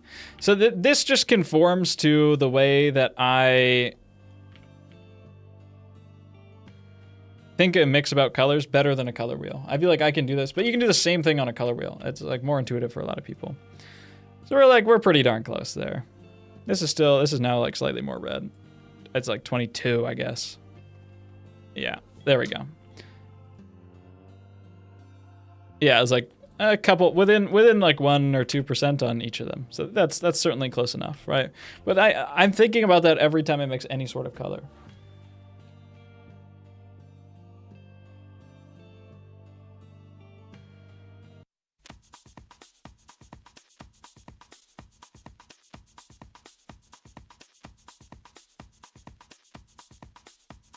I'm drawing in 2K Chinese monitor what shine like a supernova, so if I'm sitting too close, I have become to see just the light splashes and on 15 minutes helps a lot not get close in canvas.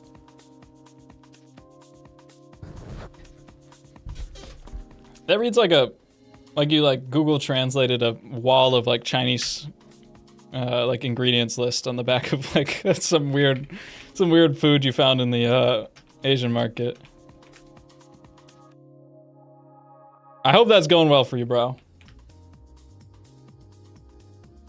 You think an artist's style is something they discover naturally or something they intentionally build over time? Certainly something they intentionally build over time, but I would also say that there are, fundamental skills that are independent of style that, you can work on, right? And should work on. And then style does kind of naturally build over time, but it's probably not something, you don't want to be like super intentionally building your style,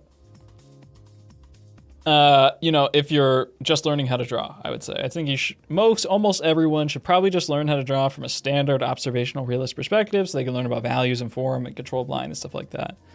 And then develop whatever style you want. If you only want to be, an animator for, I was going to say like Disney, but even the Disney animators have pretty darn good traditional realist drawing skills. Not super realist, but like pretty darn good draftsmen. But like, if you want to do like super cartoony stuff, then you can probably stick to mostly stylized stuff, and from the start. But for the vast majority of people, you really just want to develop strong observational skills. Big, your opinion on this one? Simplifying stuff into shapes, I lose track of the size of it. Could it be because I simplify all at once instead of simplifying into a big shape in parts? It's always easier to work from general to specific, to break things down into the biggest things first, and then to break the biggest things down into medium things, and the medium things down to the small things. But you also probably just need to take comparative measurements with your thumb and your pencil, and you need to spend more time doing it. And you need to step back and look at the whole. So there's not one simple answer, but most people that ask questions like that are not super diligently taking measurements while they're drawing. And that almost always causes a lot of issues. It's not the only problem, but normally the problem. Yeah, most animators are like really good draftsmen. But like the thing is, like even like Glenn Keane is like an incredible classic Disney animator. He's probably not gonna, probably like Hivo or Adam is gonna paint like a better realist portrait than Glenn Keane, in oils, right? Like the guy's really good at drawing like figures and stylized stuff in motion, and capturing like the character and essence of people. But he's not gonna be like crazy realist, accurate color accuracy, good value grouping. Even if you look at artists that are like crazy good draftsmen like Glenn Vilppu, if you look at their paintings, like he's not like the greatest, most accurate painter in the world, right? Like there are realist skills that go beyond the typical tool set that you might need for a lot of like actual jobs in the arts. Let's see. That was a lot of value information. Most of the people in this row, still a lot of drawing stuff, still a lot of value stuff. I kind of feel like you picked the colors off of the photo directly here. I would recommend not doing that because it kind of, you want to have a reason for why you're putting down a color. You want to understand like I'm putting down like simplified, big, basic colors. And I'm, putting a front-facing color for the front-facing plane of the head and a side-facing color for the side-facing plane of the head.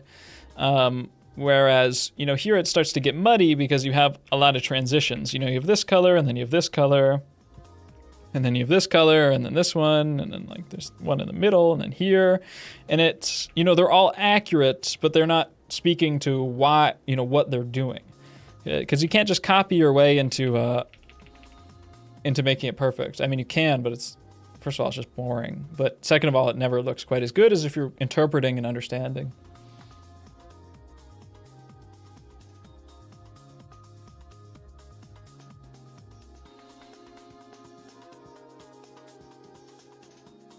So hard not having something to observe.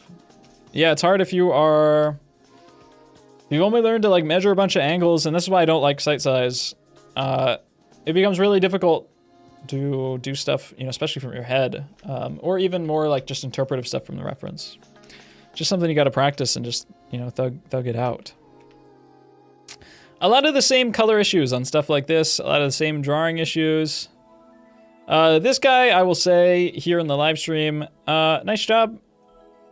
This guy worked with a monochromatic lamp so that he was colorblind. Or it was like a blue lamp only, so you could like only see blue or whatever. And then turn the lights on, which is what I did in my video. Pretty cool. I think the values are actually pretty well unified in this one.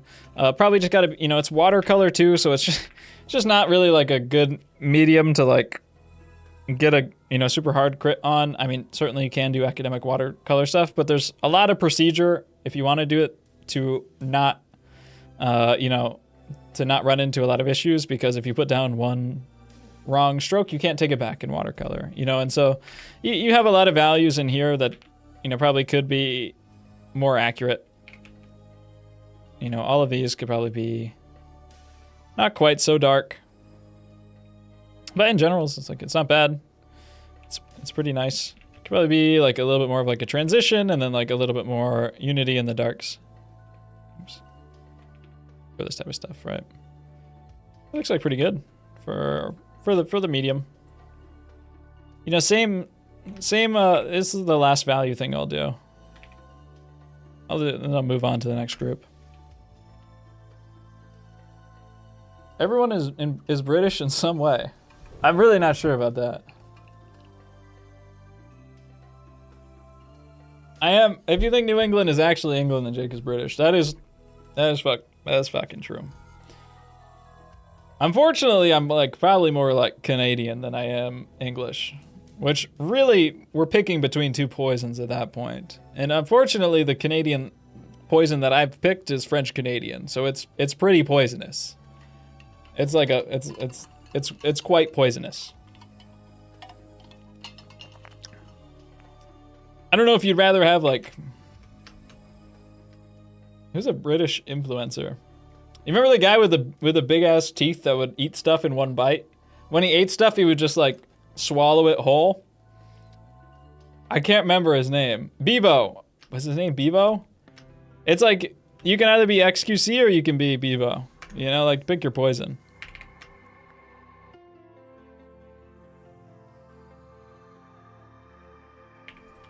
Finland is over, party. I'm no longer Finnish. I'm French Canadian now. All right, cool. Yeah, a lot of the same advice that I've given to everyone. Like, you did a good job putting down your blacks first, right? You put your, you know, I don't know what order you put them in, but you put down pure black, which is nice, because you see pure black and you put down pure black, and that's nice. And a lot of people just get like super scared of that. But you got to make sure to compare stuff, right? Like, you know, this, you're getting a little bit of glare here, but I can tell you, if you're coping in chat right now, I can tell you it's not dark enough. Regardless of the glare, right? Like, how do we compare this value to here, right? It's probably, you know, again, I've already done this like 3 times, so it needs to be much darker, right? Much darker, probably more red, right? And then again, like, you're giving us kind of like the,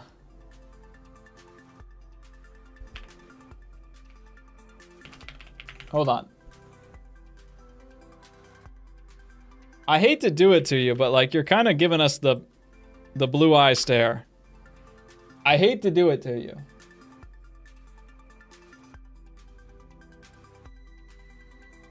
But bro's kind of like looking at me like this, you know? And the reason for that is because we've lost track of our groups, right? So like, our entire group for the shadow side of the head, you know, everything on the shadow side of the head is within this shadow, right?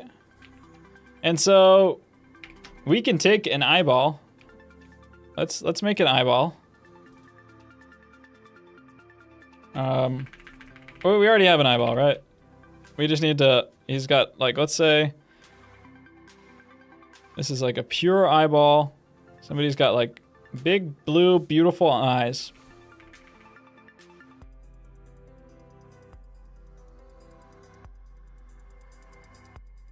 Like this, right?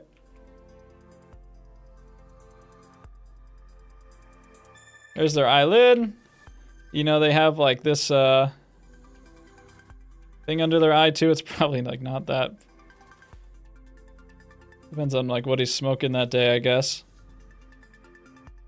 It's really hard to draw an eye without any sort of light source because where do you put the different things? Okay, let's say that this is somebody's like eyeball, right? Let's say there's like a little bit of light coming from the other side.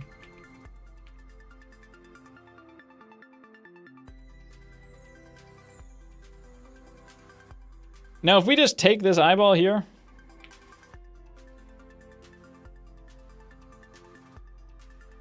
and we stick it on our guy, all of a sudden, we get the blue eye stare. Because this technically might be this guy's eyeball in isolation. But we're forgetting that there is like, there's like these light groups, right? Let's go here. Let's duplicate this. Let's move this over to the side. I don't remember why I duplicated that. Oh, right, because I was going to bring back. Right, we set up this big contrast of light and dark, right, where we have light coming from one side, we have a transition tone, and then shadow on the other side. All right, this is this guy's eyeball with light source coming from the right. Let me move this over to here and drop the opacity a little bit. And then we bring this in. This has to go inside of that group, right? There's probably a blend mode for this, right? Where's Catter when you need her? Must be like multiply, right? Multiply makes it too dark. But maybe multiply and then we just drop the opacity, right? It has to fit within this group. Okay? Otherwise, now it's unified and it makes sense in the eye socket. And it's not just like pure white blasting us in the face. And so you put the eyeball in, but you didn't put it inside of the group, right? So all of that has to be influenced by the shadows that are around it. So even without fixing yours, right, like it should be somewhat within this range. But fixing yours, you know, in actuality, it should be a little bit more like this. Now it feels a lot more three-dimensional, right? Got more contrast here for this. And then boom.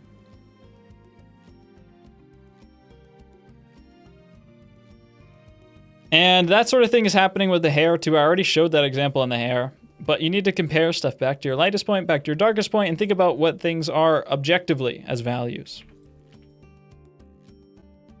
Not just what you know them to be, right? Hair is white, eyes are white. They're really never either of those things. Bro is going to Agartha.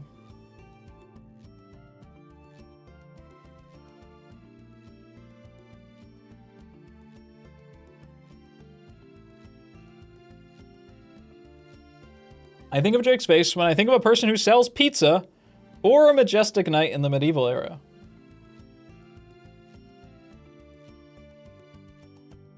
I could be like a pizza selling knight, I guess. I really don't know what to think about that comment.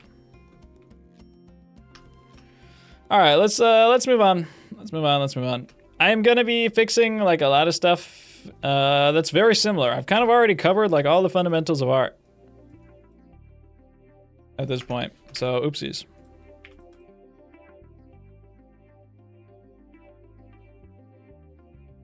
Same deal with this. You know, this one's got like an accurate drawing. Do y'all hear that burp? I should have just, you know, I'm XQC posting. I said I was French Canadian and I started stuttering like that. I should have just let the burp go. All right. Just curious, are we gonna get a Dark Fantasy Part 3? Yeah, tomorrow. Probably not tomorrow. But yes, it will come. It will come. It's really not on my list right this second, but it is something I do want to do, you know, eventually. And I have some plans that I want to go alongside of it, but I need some other parts of other plans to execute. So, it'll come.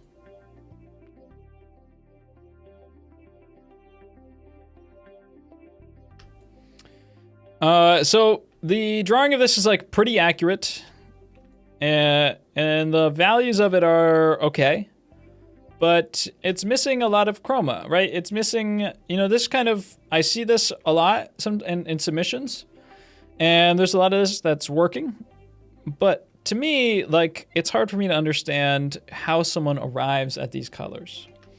Because clearly the colors are, I think there's a really brilliant colors in this reference image. There's like really saturated, like look how saturated these reds get on the different like plane changes, where you get kind of scattering under the skin. Like this hair is like a really nice like bright yellow glow and range of values. We get these like greenish hues. There's like a cyany blue feeling in the background.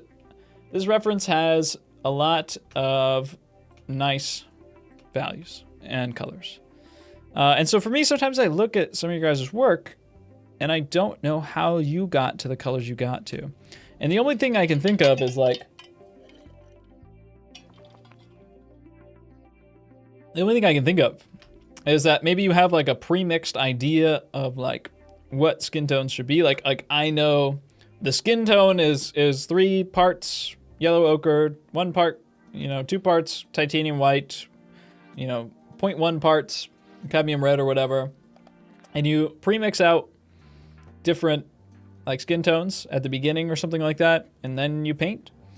But yeah, I think that just you could pump a lot more color and a lot more contrast into this in the right areas, and it would drastically improve this, and it would not look quite so gray, and it feel like a lot more lifelike.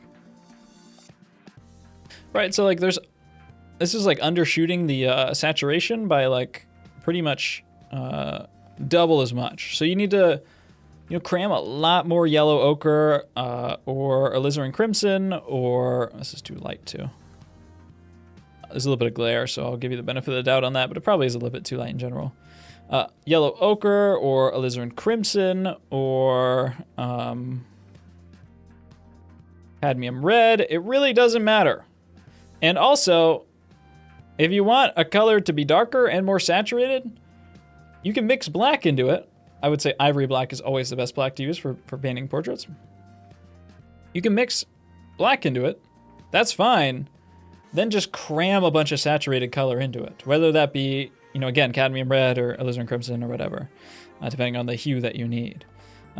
Absolutely nothing wrong with that, and it's often just objectively the fastest and best way to get to a certain color. Rather than trying to like mix complements and stuff like that, which can have the effect of actually graying things out more than just mixing black into them. Which I should have shown in my video, but I only saw a really good example of after I finished the video.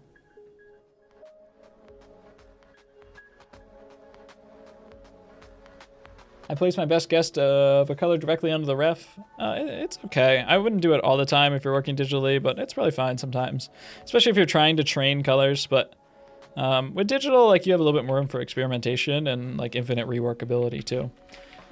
Really saturated, really yellow, orangey, glowing tone in here. Make it a little bit darker. And again, I'm like literally have to double the saturation to get it to where the image is. And then again, like your beard, your brain told you that this beard is black and white because it's a big white beard, but the reference image isn't telling you that it's white at all.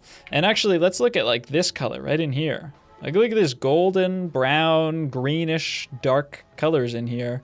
To me, that looks like it's like in this yellowy brown area. It's reasonably saturated and it's quite dark. It's probably about a 4 or 5 out of 10. I'll leave the saturation. I'm going to get a little more on the golden. Yeah, that's probably quite good. Yeah, I'd say that's actually pretty much perfect. Maybe a little bit darker, a little less saturated maybe. Yeah, that looks really good. That's what you want to be doing when you're mixing color. And darker for this side.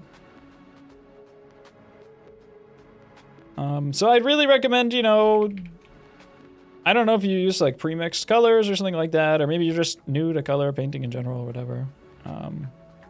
Yeah, but I think that pushing for accurate, naturalistic color choices, again, this should have some saturation, be more in that golden yellow range.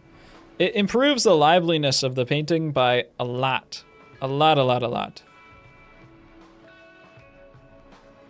For here, I just put like, I just throw a little bit. I threw like, the thing is I can't even tell you what colors I mixed into certain areas.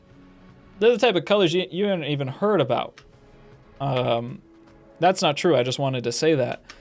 It's because I don't care what colors are on my palette, I just look at what's on my palette and I think about which direction the color needs to get pulled in, and then I mix that in. Like I put a bunch of quinacridone magenta, because I bought it for the CMY video, on my palette. I never paint with that. It didn't make any difference.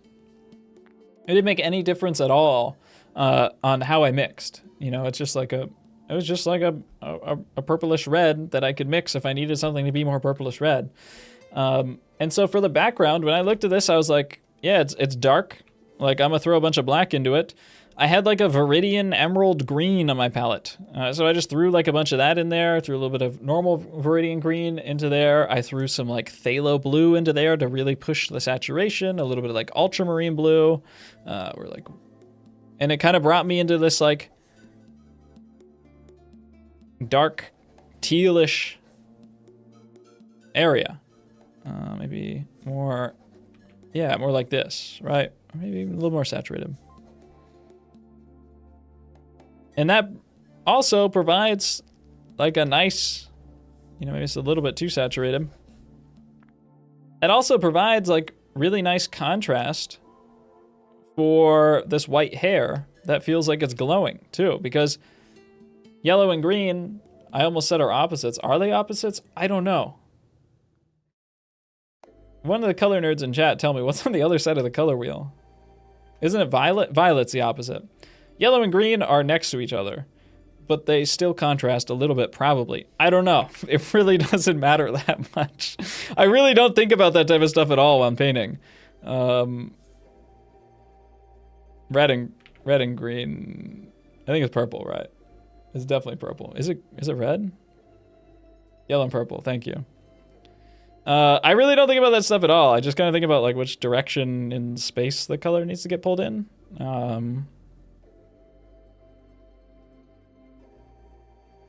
It's a little bit weird. I don't want to overcomplicate things too much. Because you don't need anything complicated. You don't need complicated color theory. Complicated color theory makes worse colors. That is my take on it. Complicated color theory makes worse colors and more conservative painters for the most part. And when I say conservative, I mean people who are too, you know, it's fine to be, you know, work slowly and carefully. But generally, I mean people who make decisions in a very timid, scared way. You know, and then you need to pack transitioning colors, right? So from this here to here, there's kind of like a more like bluish, yellowish, slightly darker variant, but not that much darker. More yellow. Turn the saturation a little bit. Maybe, no, still need more saturation. Still need a lot more set. Every color needs to be twice as much presence in your painting, I think. And by that I mean like twice as much color gets mixed into the paint in relation to the white that you're adding. I think color is just really, really, really important. And I think it's the hallmark of what makes something look, you know, naturalistic and three-dimensional. And it's also one of the rarest traits to find nowadays, which confuses me because I think color is actually quite easy if you're not, you know, again, restricted by a bunch of complicated theory. I just think in 4D. Color kind of is like 4D. I mean, it's actually 3D, but...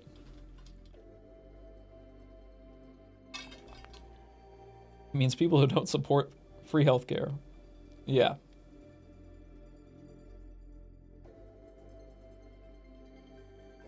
My Russian painting teacher told me once to paint like a fencer, says Andrea. That is a quote that I haven't heard in a few years. That man is also my Russian painting teacher. Nice to hear from you, buddy.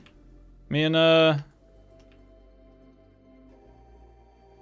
Me and Andrea, we studied together back in Rome and Italy under a Russian teacher. And actually, I think Russian teachers are like generally the Russian teachers are the best at color.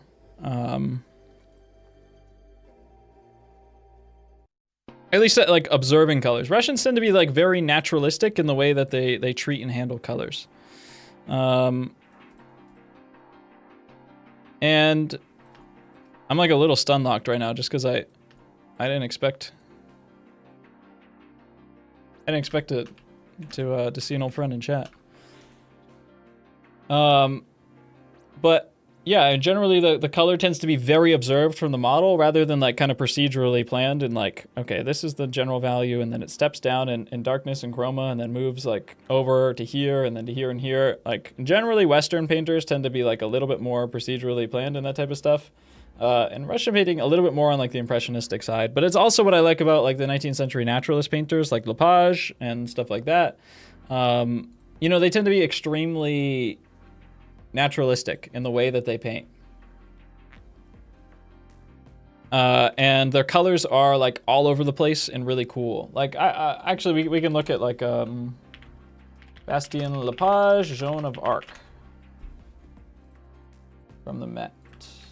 This is high res, right? Yeah.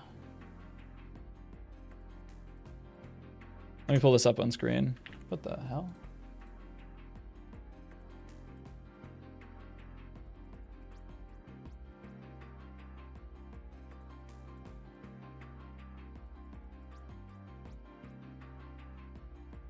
The fencing quote, by the way, actually is kind of helpful. Paint like a fencer. You're supposed to step back from your canvas, kind of be tilted away, and come in and make a stroke, and then step back and observe again. You know, that way you're always kind of like in, making an actual decision, and then rocking back and looking at things. That same Russian teacher, you know, I love Lenin. You know, he'd look at stuff and he'd always be like moving his head in different angles and ways in order to see it from different perspectives. You know, he recommended having a little mirror in your pocket and looking at the drawing over your shoulder. Like any sorts of like little tricks that you can use to kind of like get a better perspective on the image is always helpful.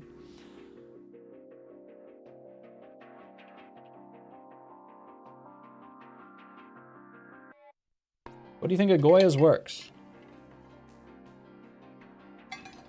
I don't think of them very often. You know, in naturalistic painting, oh my God, there's this guy, Jacek. Oh my God, the Polish people in chat are gonna kill me. Jacek Mazul. Oh, it popped up. Mazulski, I think, is how you pronounce it. This guy has crazy colors. He was obviously inspired by Bastien Lepage. In 1890, he painted this very, very, very nice, very naturalistic painting. And, you know, when you get in close on naturalistic colors, this one's not quite close enough. You see a lot of, like, crazy variations and small little shifts that you really don't get from, like... You don't get, like, these little shifts, you know, these saturated bits of blue in here, these yellowish tinges to the like dirty or just like kind of ragged appearance to this woman's clothes. Like you would never go from blue to yellow to like this warm grayish color. And then like these feel like highlights, but they're really not much brighter in value. These more electric saturated, very warm highlights on here, catching some light in this image. You would never get all of that, you know, unless you're observing and really good at mixing color. That's why I like 19th century naturalistic work. That's what makes it really fun and exciting. That's why I like Lepage in general. I mean, just look at, like, this is incredible. You're never getting to this without just crazy understanding of color. You know, and a crazy ability to observe and experiment and understand how color groups work, how value groups work, you know, how to push these ideas. This is crazy, crazy, crazy, crazy good, though. And Lepage did this in, like, 1870. Which, you know, a lot of naturalists came after him and were inspired by him. Like, you know, this is very clearly kind of inspired by Lepage, I think. But it's 20 years later. You know, so many people tried to be like Lepage. So many, you know, George Clason in Europe and stuff. Look at all of the different color shifts in every area of here. If you want to make something that's really naturalistic, you got to learn how to mix color very accurately, how to observe it, and how to place it in the group well. And really understand just how much saturation is packed into stuff, how much color is packed into stuff. It's not gray. Even in gray areas, it's not gray. Like this reads as like pretty gray, all of this stuff. But when you get in close, it's really not. I love Lepage, man. He's just like, and then the draftsmanship is like insane on top of that, you know?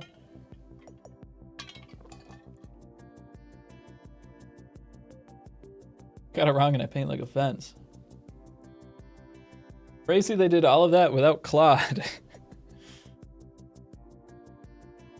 I went to my full face. Bastien Lepage, but he's just using he's using AI agents to place all of his brushstrokes for him. He's using Bastien Lepage, but he spends 1 billion tokens a month on AI. If anything in mind for the next challenge, I think it's going to be a full female figure from photo.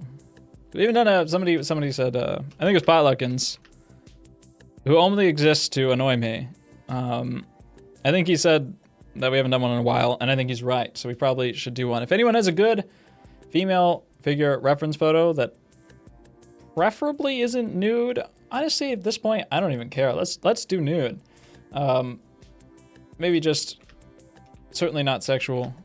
I would love, guys, somebody in my Discord linked this Twitter page. Okay.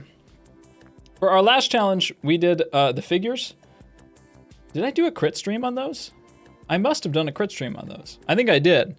And somebody dropped a Twitter. They dropped a really, really nice, like, 1930s photo nude of a guy in like a really good academic pose, and the lighting on it was perfect. It was a nice photo to draw from. And the Twitter that he found it on was like an archiver of these old nude reference photos. And when I'm reverse searching, old nude paintings or, academic studies for the most part, and old nude photos, normally intended for artistic reference, the only places that preserve old nude academic paintings for the most part are gay porn sites. Because, it's just like gay sites. Because nobody cares, like academic studies are worthless. They're completely worthless. And so, you can regularly find, old academic studies from the École, from the French 19th century sources on eBay for like, $200. Like that drawing is from, Jérôme's Atelier, this one on the wall, from 1870. Like it's an original drawing from 1870. That drawing's 150 years old. Ramon gave it to me as a gift. I think Ramon probably paid like $200-300 on eBay for it. They're a little bit more expensive now. They've gotten more expensive, but they're like maybe $300 to $500. And you can still, if you know where to find them, you look actively, you can still find them for $100-200. It's not that weird. And that's because they're worthless. They might have been done by great artists. Nobody cares about a standing academic nude drawing, even 150 years later. So the only people who save this stuff are like gay porn or gay, forums.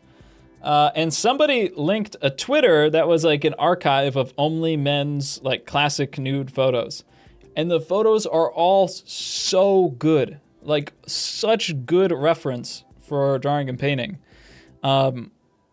And there were all sorts in the late 19th century, and especially in the 20th century, early 20th century, there were all sorts of books that you could buy that were, film photos of different nude classical poses, draped nude figures, portraits, all sorts of different poses, just reference packs. But in the 1870s, these were actually really common, and they are archived online, and the photos are really good and way better, because they're filmed. They're super high resolution too, if they're scanned properly. And yeah, I want to find more of those. That Twitter I haven't dug through the Twitter yet, but seemingly thousands of good male ones. I would like to find some that are of like good drawing references of females that are, well posed, for academic artistic sources. Just because those old photos tend to be way better than modern reference packs. If you search gay porn in the Discord, you will probably find a message of me saying that around the time that the guy linked it in the Art Challenge chat. What's the name of that Twitter account? Let me look at my bookmarks actually. I have a lot of art bookmarks. I don't want to pull it up on stream because I'll probably get striked. Oh yeah, here it is. Creature Black 1. Yeah, Creature Black 1. Oh, Black L1. Oh, never mind. Wait, no. Okay, yeah. Creature Black L1 on Twitter has a bunch of them. I haven't dug through these, so some of these just might be straight up gay porn. I don't remember which ones were, but I think they were all good. Another one is called Male Artistic, but when I clicked on the link, the account doesn't exist anymore, so maybe they changed name or something. And then there's another one called @Beefcake Photos. Because like Beefcake magazines were like gay magazines that were listed, you know, for like artistic reference purposes, but really they were like mostly just like gay art stuff because it was, you know, bad or whatever. Yeah. Anyways, I'd love to find, you know, some like late 19th century sources of really good female nude reference photos, or non-nude too. You know, lightly draped or whatever. I have some of them saved, but some of them, yeah, I don't know. Guys, how far into this am I? What was I even doing? I'm like off topic on like 5 different things. I picked your best stream, apparently. My best stream is just when I talk about gay porn for 30 minutes. I forgot what I was doing. Let's just pop open Nubby's Number Factory and just run a game for the rest of this stream. All right. Let's hit a couple of these in this category. We're kind of like, I got too excited about these ones and I accidentally spoiled Olive Art. So you guys have already learned Olive Art. Let's just rapid fire through a couple of these here. You know, compare your sources absolutely to the reference, right? Like this entire image is like really gray and in the middle. And I assume that's because you saw that the shirt was black and you were like, okay, what do I do for this color slider? Well, I could put it at black, but that's scary. Like black is scary. So instead I'm gonna put it at like 20% because 20% isn't scary. And then you put down 20%. But if you see black, you should put black. And if you see white, you should put white. This is probably the correct value for the hair. But if you had the right value range in here, you'd get a lot more contrast. And, you know, likewise for this. You know? So yeah, just look at stuff and then put it down. That's my suggestion. Let's give Emily a crit because she gave me money this stream. There's always one way you can get a crit on stream. What was on this layer? There's always one way that you can get a crit on stream, and that is to give me money, or give me more money than everyone else if you're all giving me money.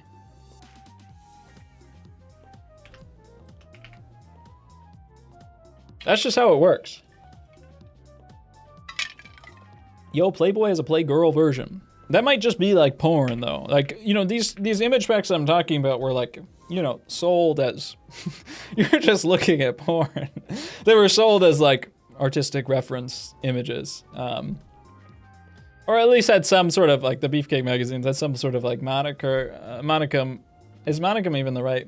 There's some sort of like veneer of artistic, you know, value to them that wasn't just porn. I mean, Playboy, you know, it's not really that far off. And maybe there's like 1830s Playboy that's like a little bit more tasteful.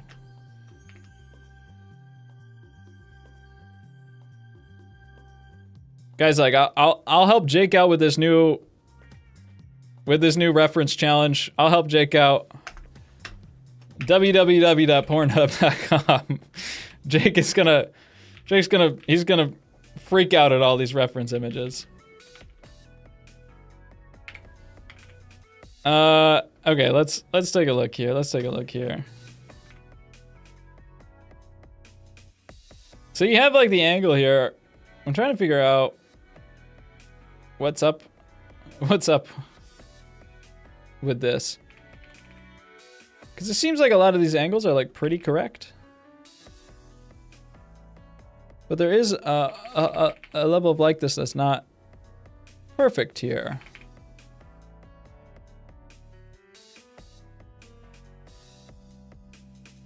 So I'm just going to start unifying stuff together. Probably did make the mistake of going a bit too bright here, but the problem is that like with charcoal, it's a little bit difficult to, you know, fully control that range. But, you know, I would load up a bit more Conte on your stump here and try to bring this down a bit. I think that would help. Give you a bit more range. You know, likewise, when we're looking at this block of hair, this really struck me. For this block of hair, let me go red here. You know, we have this shape, right? But then the shape is three-dimensional. And actually, it's kind of like a little cube or a wedge, right? And there's very clearly a side plane here that's getting hit by the light. And then it drips off to the mid-tone plane here. And so you get like this relationship here. And then you have like this relationship here, right? And so you have that. I would kind of, we'll just push on these shapes a little bit more. Push and pull on these shapes a bit more. And make a little bit more. I'm just pushing down the background values. That way we have enough range for these values in the hair. And then this looks pretty good. And we can kind of, you have that. I'd like to make it just a little bit more clear here. Yeah, there's a lot that's right about this, but I think maybe some of like that characteristic feeling is missing. And I'm trying to find exactly where it is. And sometimes with these, I just kind of have to retrace people's steps because it's not always like immediately apparent. Yeah, with here, this kind of cuts in a bit brighter. And then the values are pretty correct in here.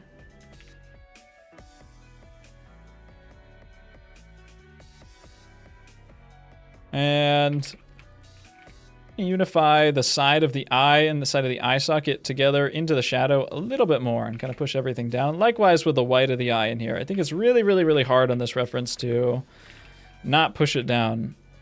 Or not over exaggerate the contrast because it is really well unified within that group. And I'll level out the face a bit more too.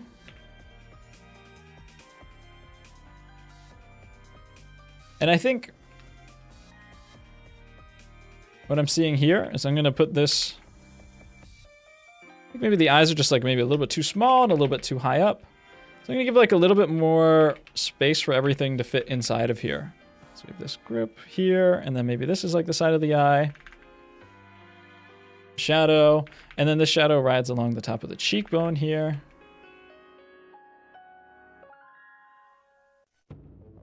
Here. Just say this for now. And we'll reunify this area.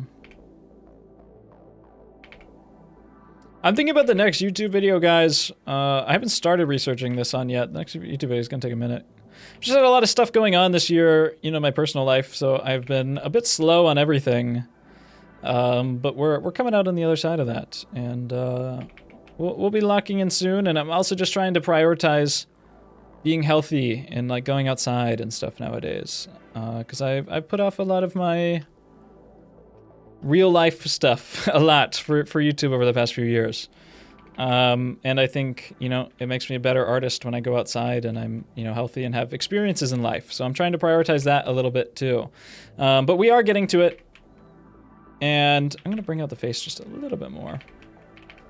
We are getting to it. And I think for the next YouTube video, I want to do a history dive, just like the last two videos, but on photography and how photos changed paintings during the 19th century and like how artists used photography or what they thought of it at the time. Because I have a great starting point. I found this old article a while ago where a bunch of artists and art critics were fighting with each other over a bunch of artists and art critics were fighting over each other on how, you know, if, you know, using photography was cheating basically in the 19th century. Because there was one artist who like maybe used photos or something like that, and his drawings or engravings would look kind of exactly like the photos, and then a critic like said that he copied photos, and then the guy sued him, I think, for saying that, for like defamation.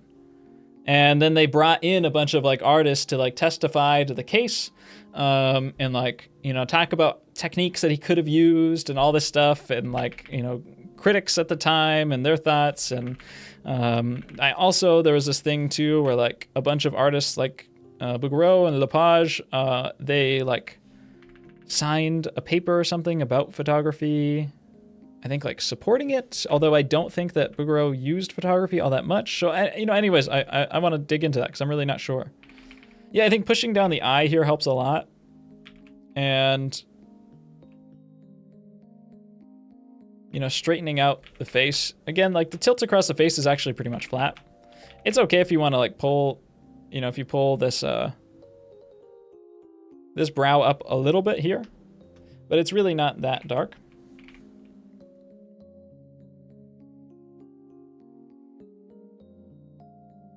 It's interesting when you look at history for like pretty much anything, and then you look back at the 19th century, you expect everything to be so different, but they were just doing all the exact same stuff as we are now with like AI, but with like photography and with like art critics and stuff like that. The parallels are like 1-to-1 almost. It's really crazy. Anytime you look back in history, you know, at like humanity, you realize that like, you know, everyone's always been human.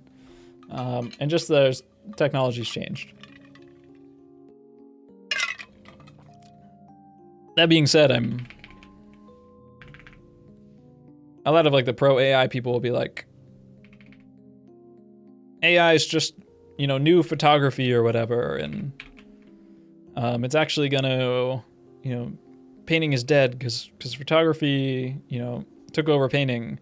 There's a lot of historical problems with that argument that I don't buy into, because I don't think that painting fills the same role as photography. And I don't, you know, it lost market share to it, but it's different. You know, and I don't think that, in a lot of cases, I think that AI is a lot shakier still than in its usefulness than photography. Yeah, I think straightening out some of this stuff a little bit, unifying some of these value groups together, bringing out the face a little bit more helps. Pushing down some values and, you know, not making this stuff like pure white. That helps a lot too. A lot of little stuff with this one. You know, in general, like your big angles are correct. But, you know, just stuff needed to kind of get shifted a little bit inwards. You know, I kind of just grabbed and realigned it a bit so it wasn't sliding off to the side quite so much. Yeah, you're close. You also, there's an interesting feeling that I'm not 100% sure how to describe yet, but it's something that's I've seen as a lot of growth in me recently, you know, with my portraits and my ability to paint in general, is there is a sense of just trusting yourself because of experience, and because of your understanding of stuff, that you can do as you get better at art, that allows you to work in a simpler way and allows you to power through kind of like ugly stages and fix stuff easier. You know, understanding kind of like how to lay down these big groups with patches of value, and understanding like where the planes are and how simply you can lay them in, and oftentimes how ugly it is when you first put down those colors in really simplified ways, where a lot of people just, myself included all the time, but it takes years of experience to get to the point where you can lay down a bunch of big, ugly patches of color over your drawing and not freak out. You know, most people will freak out at how ugly it looks, and then they start digging into stuff, they start rechecking a million angles, they start panicking, and they kind of make everything way worse. Rather than just kind of trusting that they have a strong enough understanding of the form and of simplification, of adding things plane by plane. And it just takes a lot of time and experience, and it allows you to kind of power through and correct stuff and get better. But it's a feeling that's very hard for me to put to words right now. So I'm not doing the best job describing it. And it's not something I have like a lot of actionable advice on, other than to like keep practicing and keep putting things in a simple way. And, you know, trust yourself when things look bad. That's okay. You know, keep pushing.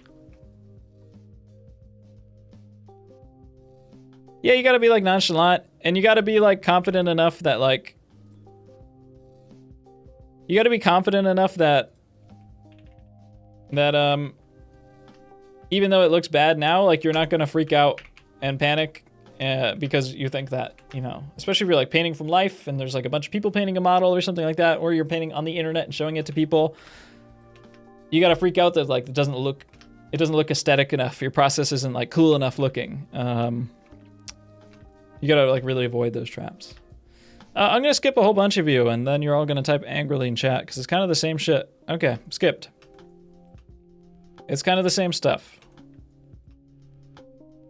Let's talk about edges a little bit with you. And this is what I wanted to talk to Hevo about. The edges in here are all pretty good. This guy's kind of a little under-edged. Who is this one? I remember this drawing. I'm sure I know the name of it. You're probably in chat right now. Who did this one? Speak up. I just recognize it. That's me. It says MK Jester. Oh, okay.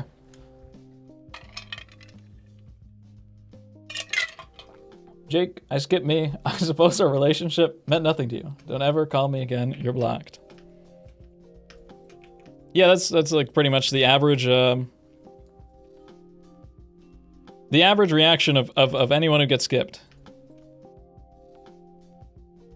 Everyone secretly wants to watch a 16-hour-long critique stream where I tell everyone individually that their values are wrong. One by one by one. And I redraw the same thing about 400 times. I do wonder how long people would stick around. Because, like, I can maintain, like, above 150 viewers probably for, like, 5 hours. And then maybe, like, 4 hours. And then, like, it will slowly trickle off. Like, I wonder where I'd be at 16 hours. Are these streams always at the same daytime? Yeah, I do them generally every 2 weeks at 2 p.m. EST, which is when this one started. Yeah, you can join my Discord, too. And all the challenges are in there. And you can participate, too. And I always ping the stream time in the Discord so that you get a notification. Generally every 2 weeks, but sometimes I'm busy and I don't do it. Okay, cool. Let's talk about edges and edging. Edging's so dead. Nobody's edging on the internet anymore. I think everyone finished. You know, in general, there's a lot of things that are working on this. I think, you know, just by the way, just like big shapes, there's just like some kind of like bigger proportions, some areas that are like a bit over detailed, like, you know, you have like all the little individual hairs here, but like you could have kind of a stronger contrast in the background and then make it feel like, you know, these groups, these masses of hair are coming out more. That's what the image actually looks like, right? In general, you know, stuff in the face is working reasonably well, but I think, you know, again, like it could be simplified a lot.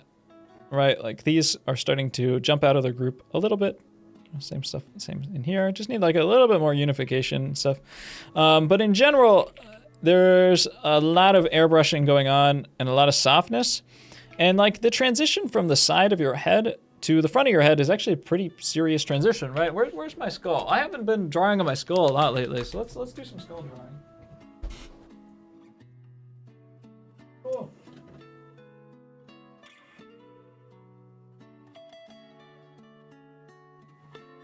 Okay, this is the front of your head. When you look at the front of your head, how much of the side of your head do you see? Not a lot. Pretty much zero. Maybe sometimes a little bit, right? But that means that there's like a 90-degree angle between the front brow bone and the side of the head. It's like a very hard corner that rounds this when you're here to here. And so when something is softer, when you make an edge soft, I can go full screen. I don't know why I'm not full screen. When you make an edge soft, when you have like a soft transition, I got the craziest hair right now. There we go. When you make something a soft transition, you are literally smoothing out the edge, right? Somehow I got my drawing glove stuck on the nose. You're literally smoothing the edge. If this was clay, you'd just be removing this 90-degree angle, and you'd be making it a soft, fully rounded transition. That's what a rounded edge is. And so when you airbrush, when you blend and smooth everything, like the transition from the forehead to the side of the head, you are telling us that this guy doesn't have a brow bone, that his head is just a sphere, you know, an egg. And really, it ain't like that. You know, there's a hard angle, right? So you got to put in a hard angle, like this, right? Boom, boom, boom.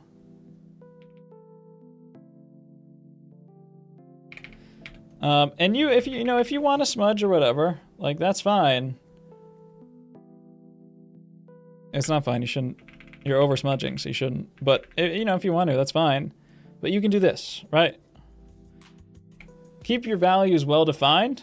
You can smudge on the edge a little bit, but you need to make it very clear to the viewer that there's a plane change there. And unlike most parts of this drawing, there is a soft edge for like no damn reason. There's a hard edge from the top of the nose to the side of the nose. Super hard edge, right? Same in here. Like, this stuff isn't quite as bad. I lost my hotkey stopped working for smudge for some reason. I gotta rebind that. Also check the groupings of the values too, right? Like, is this fold facing outwards? Yes, but is it facing outwards as much? Is it, facing the same direction, getting the same amount of light as this? This and this, by the way? No, it's not. And the reason why we know it's not is because this is darker than this when we compare it to this, right? So we just want to make sure that we're not using the same value for this as we are for this, which you are. And so it is lighter.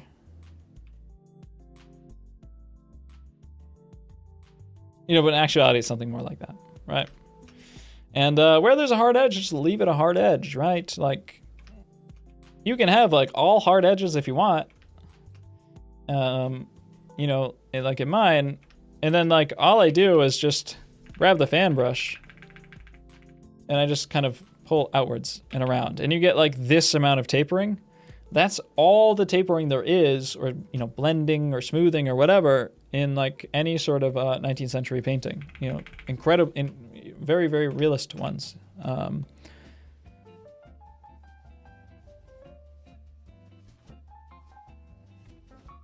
And it's fine to use soft edges. How do you soften an edge without an airbrush? You could use the smudge tool, or you could use the airbrush. It's fine. The airbrush isn't the enemy. It's just understanding where to use it. And then, you can lay down a soft edge, but then just grab the brush and just go over it. You just got to be comfortable with seeing some brush strokes. So like that's perfectly normal and natural. Yeah, you don't have to blend the shit out of everything, because it just loses kind of a realist quality to it. Let me find a painting for you. Let me find a painting for you that's going to be difficult to find.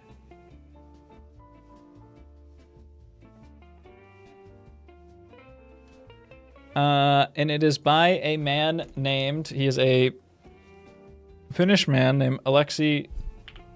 His name's not, fuck. Akseli.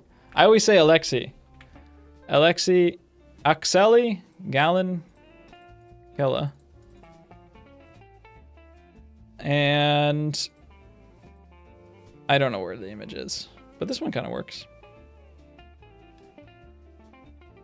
Yeah. This is a very soft painting. This is a very nice, realist, soft painting.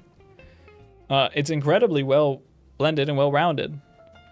But in actuality, like, the paints aren't like perfectly smooth together. You're seeing basically that same level of, blending that I showed you, where you just are taking the fan brush and pulling it into the other side. The only thing that makes it feel softer is the fact, like in here, is the fact that these values that went down are just tighter. They're just better groupings of values. And so that makes the edge feel softer. So you actually don't need to paint a single, you don't ever need to soften any edge. You could just put down every edge as all, the correct transitions of value, and it would read as soft. But that's like a little bit inefficient. It's like a little bit laborious. And so it sometimes is almost always better to just you know, throw down like the mid darkness, throw down like a little bit of like, you know, this transition or whatever, throw down the light, and then just like, you know, pull this into here a little bit. Or if you're on digital or whatever, you could use a smudge tool. I never used the smudge tool until Catter showed me how to do it. But it's kind of like hella goated. You got to use like a texture brush. This is Kyle's concept brush. I wouldn't even do that. That's like a little bit too much, right? Like that's kind of all you need. And that's, you know, the same level of resolution, right? So just be careful with your edges. There's a better example of this. You can see that sort of fan brushing happening in here. In another painting that I can't remember, so that's what's up. I really thought it was by Oxelli.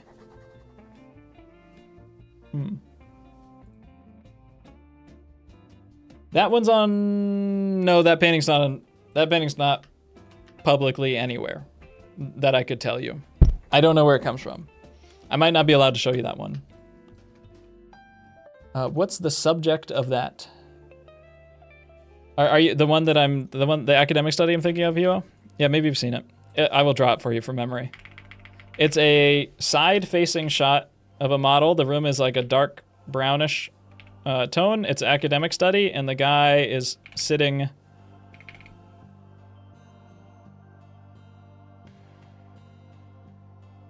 on a box like this. I don't remember what his arms are doing. You know, probably like this. I think he's just sitting like this. You know, he might have more like of a pose like this too. I'm not sure. And it has really nice fan brush. It has really clear like value groups on the legs, and then you can very clearly see that they've been fan brushed into each other. Thank you, Finnish man in chat. I'm sure you'll find that just by ancestral knowledge. Same sort of stuff for here, but you do have that brushing. I like the texture. Is this Glaze Clans? No, I don't think it's glazes.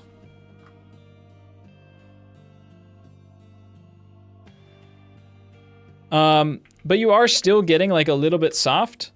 And the reason why you're getting soft, I think, isn't because of like over blending or over airbrushing in here. It's just because you've too many values, right? Like just the groupings of these need to be a little bit clearer and more unified together. You just change stuff a bit too much, I think. You made like too many steps of value. And that's why I say like, you don't actually have to soften stuff.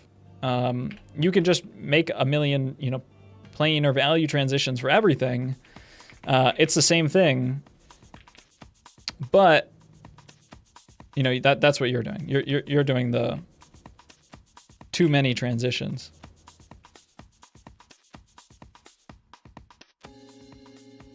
Do.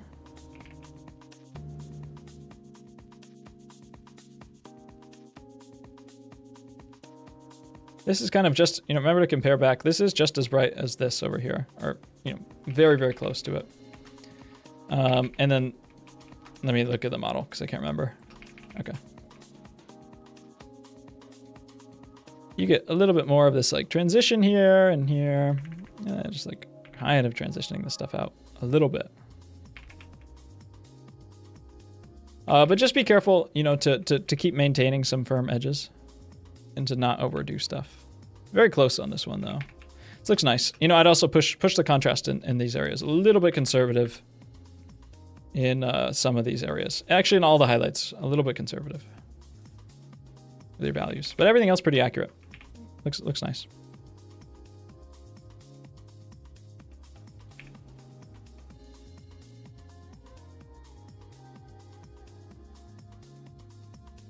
Is it the one on Ramon Hurtado's website? It might be. I didn't look through his website. I have a super high res photo of it. I'm probably not supposed to show it to you. Wait, I'm looking at his website real quick. Because it's a really good example. The one on his website I think is the lower res photo.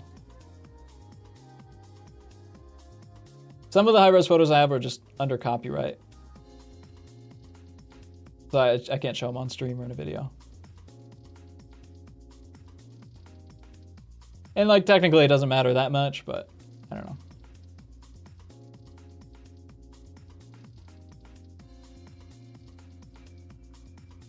It's annoying because, oh, it's this one. Yeah, it's this one. Oh, it's by Edelfelt. Yeah, that was stupid. I knew that. I don't know. I just had Uxelli's name in my mind. Yeah, like these are actually, you can see just how blocky and planar this one is. Right, like you have this tone, like this is just a cylinder, right? There's a little bit indentation of the cylinder. And you have this tone. When you look at the high-res version of this one, you can very clearly just see that there's a fan brush that goes like this, just to like smooth it out. And you can kind of see some of those brush strokes here. But it's still incredibly clear and blocky, right? Like he didn't turn, we could grab like an airbrush here.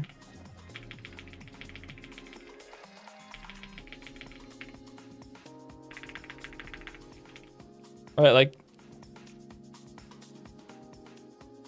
it's tough because these values are really good too, so you can over airbrush this and it will still look like pretty good. Let me get all these soft edges out of here, or hard edges out of here. Like if you over airbrush like every single thing on this, like it starts to look really soupy. And it's like, it's fine. It still works, but it's not as good as the original. And I think the original of this one, by the way, like Edelfelt wasn't the greatest painter who ever lived, and this was, you know, one of his student studies. It's a really good one, but it's not like the highest level that the École gets. Like this is probably a little bit overly blocky, and I think there's later paintings of his that aren't quite as blocky. But I think it's better for a student to land on this side of the spectrum because it's always easier, in oil paints at least, to kind of soften up an edge. But making a soft edge like harder can be a little bit more difficult.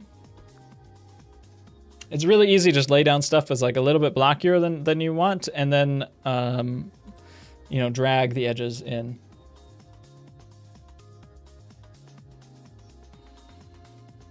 Yo, Jake, Big Sergeant.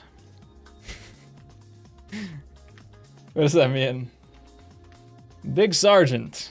Yo, Jake, Big Sergeant.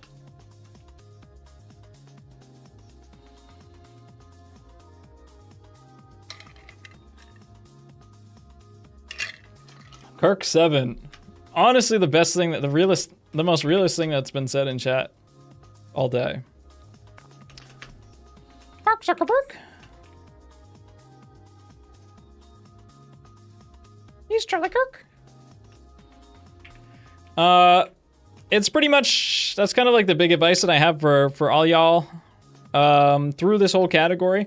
I actually, like, you added a bunch of MLP stuff to this, which is, you know, that's your prerogative, my friend. If that's what's up, then that's what's up. It's funny because I think that you integrated the MLP stuff onto the shirt, like, actually really nicely. It looks natural. It fits into the value group. Same with the background. This fits into the value group, the background. You know, it's super chromatic, which does take some attention away, but I don't think it doesn't fit in.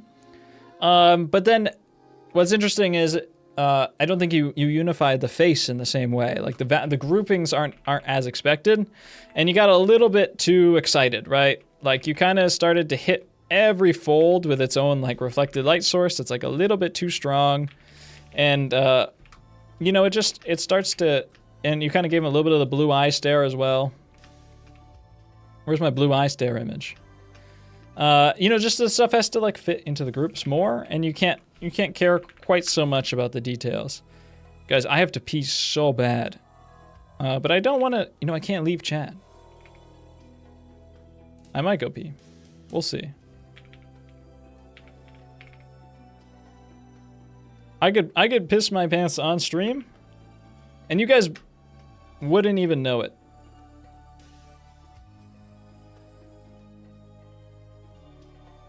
Mark Zuckerberg. We're at that point of the live stream. It's like, it's over 3 hours now. It's actually exactly at 3 hours. We're actually making really good time for this one.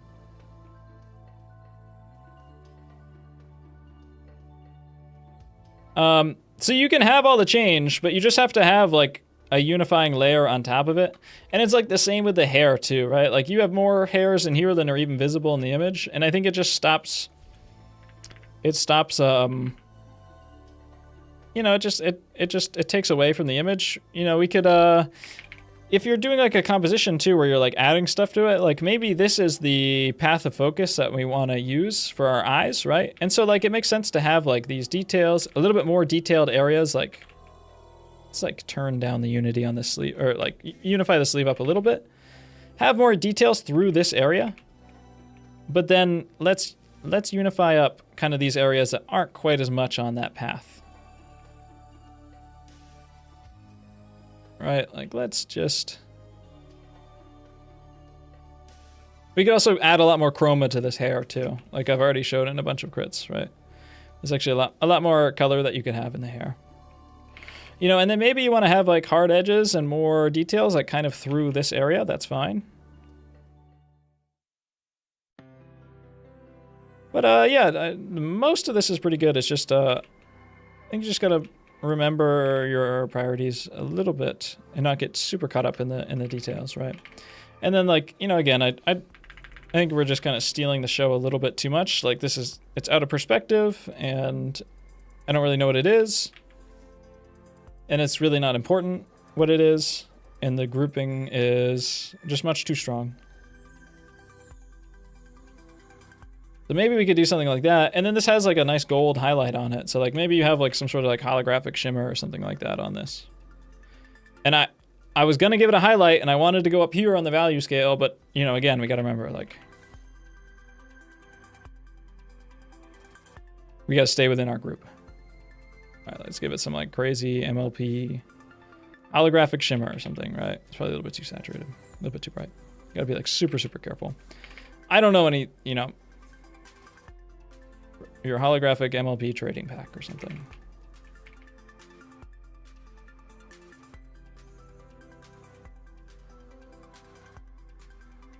I'll crit whatever you submit me as long as it's like good. You know, this is a pretty good painting.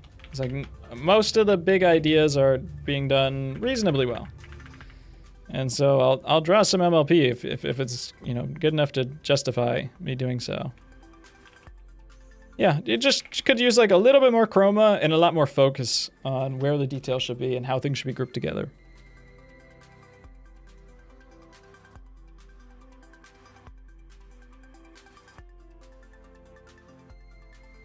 Do you think art should always communicate something, or can it just exist purely for aesthetics?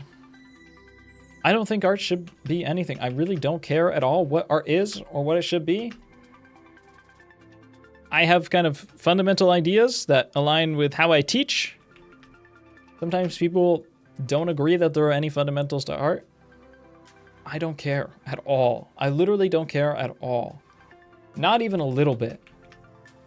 It's just, it is a pointless argument that does not go anywhere. All right, I have to pee. Give me 2 minutes. I have to, you know, give me 2 minutes. Pee.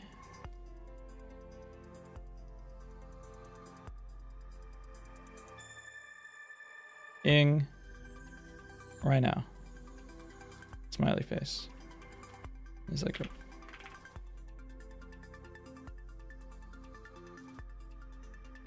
dude. And he's like hella relieved. Because he's peeing. And he's had to pee for a while.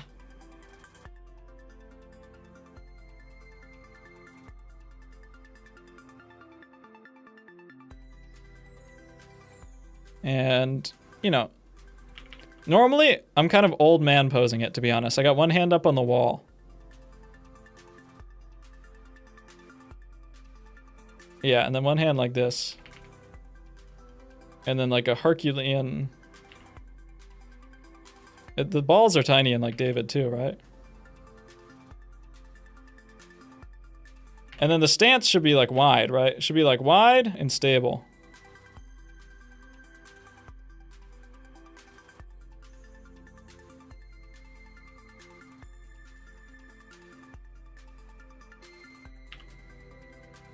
We can get a little bit brighter for that. I was a little bit dehydrated.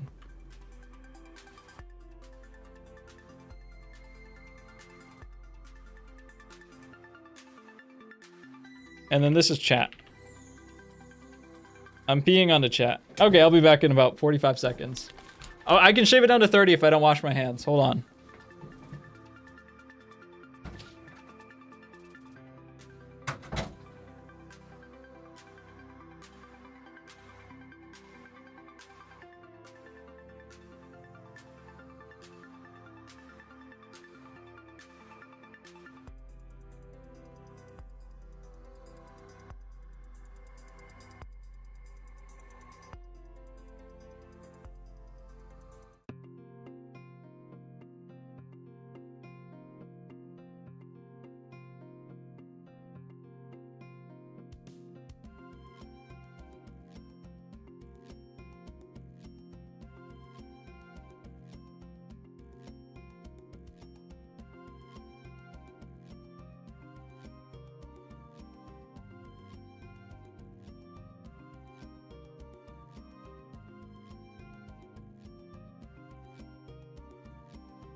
Chat, we're back. We are so back.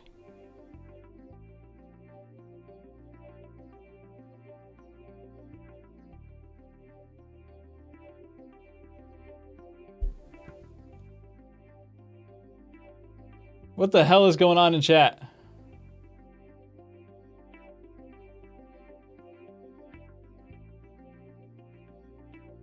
I'm pretty hungry, guys. Can you end the stream soon so I can go eat? I'm feeling the same, dude. I'm feeling the same.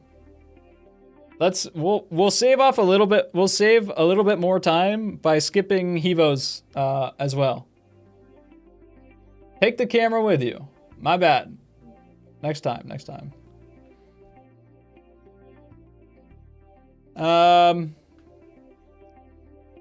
Art's very unfun and miserable. I would hope not. Take the camera with you, says another person.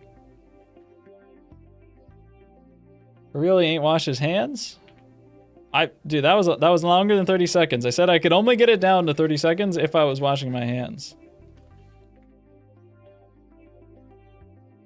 I was stanced up like this, so I can't even lie. Don't come to Finland, pal, for your own safety.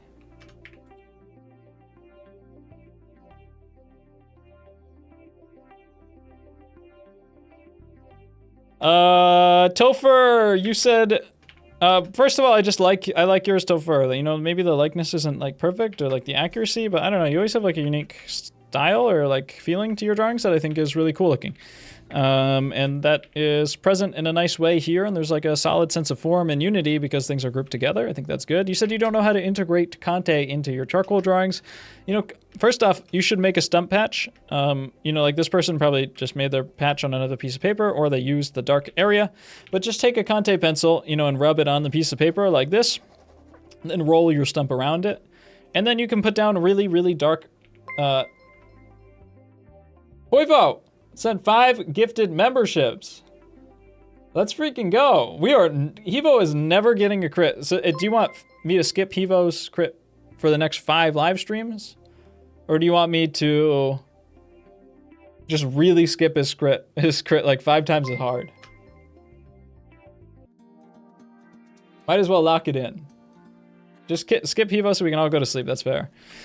You know, make that patch, roll your stump around in it, and then when you push your stump around into areas like this, you can get it much, much darker. You could also probably just put a lot of charcoal. You know, don't be afraid. You can be super liberal with the charcoal usage, right? So, you know, you can with the actual charcoal, not the Conte, you can put charcoal super thick all through the background and then just use a big stump. A big stump is your best friend, and you'll smooth it all out and it will evenly distribute around the page, because that's the advantage of charcoal. It very evenly smooths around the page.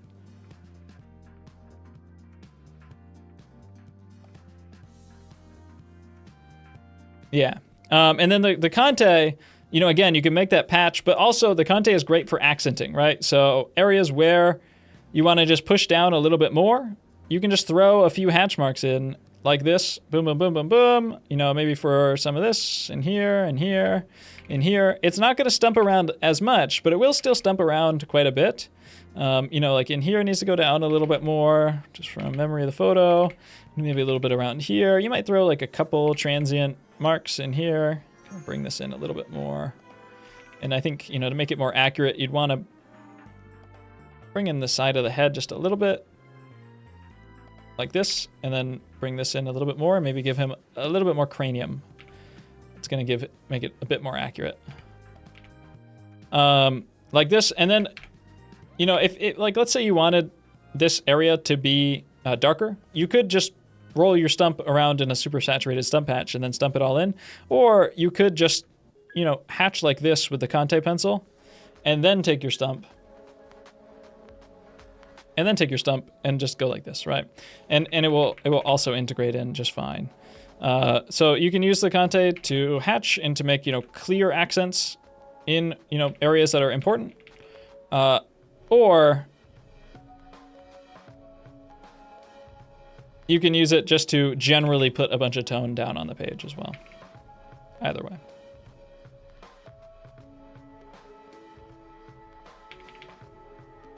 You know, and I might put down marks like this, some hatches with the Conte, right? But then it's like a little bit too contrasty. Then I just hit it with a clean stump or like a moderately dirty stump, and it will integrate itself in really nicely. Yeah, very nice, very nice.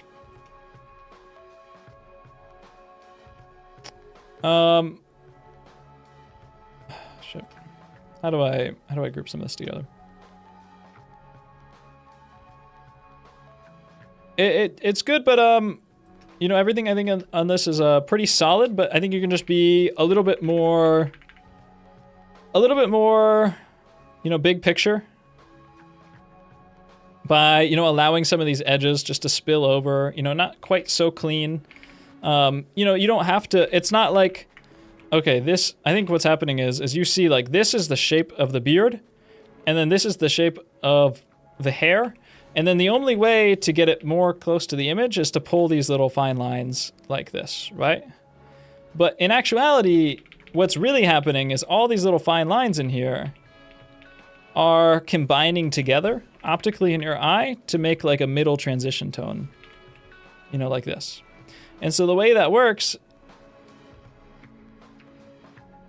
you know, is you just, they group together to make transitioning tones. And that gives you all this texture in here, but without it having to be a bunch of like super precise, scratchy lines, right?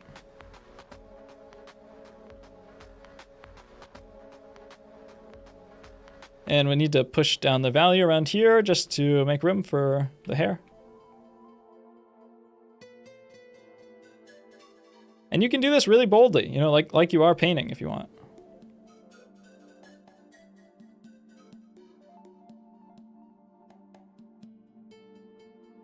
You know, and all of a sudden this gets like a lot more character because it's like not quite, you know, it's a little bit more casual, right?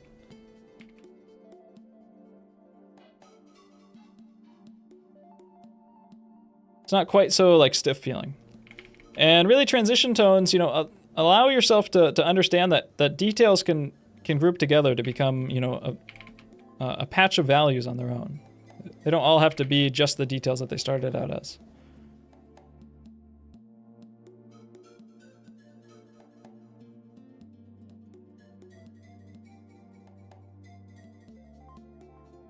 Yeah, you had a really nice base there, and like those are really small changes that I made, and it made a really big difference. I'm probably gonna skip y'all because it's yeah, I think you could integrate a little bit more unity inside of your shadows, you know, more grouping, and then like, you know, work on softening a few edges where they need to be, so it's not all hard edged. You could work on basically the same stuff, but maybe remove some of the details in the areas that aren't quite so important. You know, these wrinkles under their eyes aren't needing of all of their own values. You also don't need 4, 5, 6 values to round this as well. So you can group things together much harder.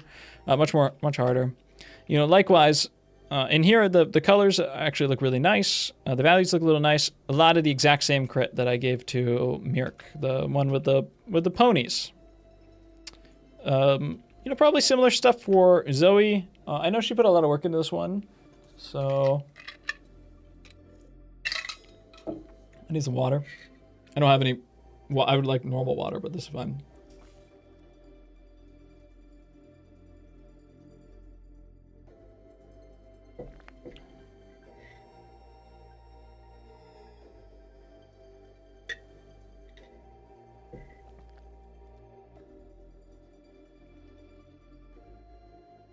Tune in at the right time. I'm your son. Okay. Still not paying child support. Just noticed his beard looks like the chest fur on those rabbits from Disney's. I don't know what that is. Just watched 2 unskippable 1-minute ads to see this. You should do it again. Refresh the page. Thank you. Thank you for those 4 cents. I'll very happily take my $20 of ad revenue that I get for these for 4 hours of work. It's not much, but you know, $5 an hour plus Poifo's, you know, charitable donation from her family's oil rig that she owns or has, you know, generational wealth invested in. We appreciate that a lot.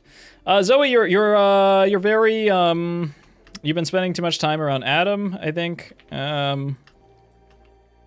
Very Rembrandt pilled, very Old Master pilled or whatever. And in general, it looks pretty good. But I would say, you know, you are missing a lot of chroma, and I think it's a really interesting part of this image. I talked about this a while back. I don't remember exactly when it was, but a while back about naturalistic colors, and I showed the Lepage painting, Joan of Arc, and the Jacek Mazulski painting. So, you know, I don't know, go back and watch it if you haven't been watching.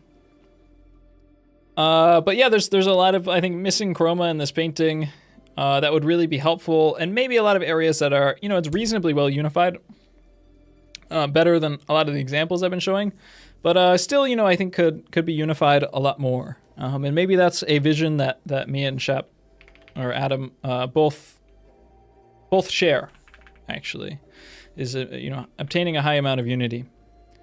So I would, you know, pretty much double the amount of cadmium and stuff that you're putting into your colors. Doesn't actually have to be cadmium.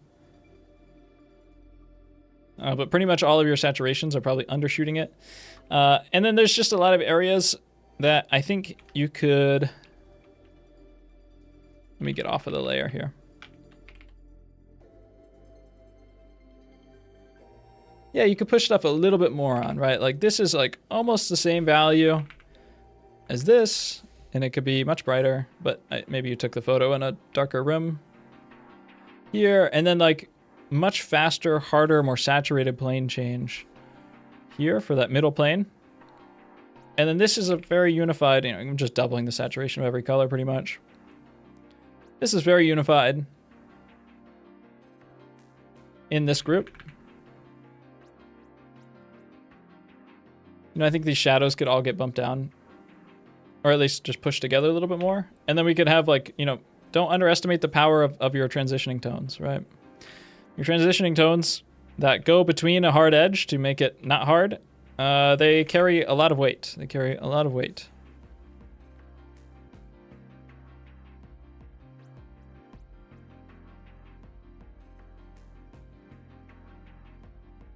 So this transitioning tone is on anywhere that is at this, you know, basically 45-degree angle facing plane. So here, also along the edge of the cheekbone. Here, in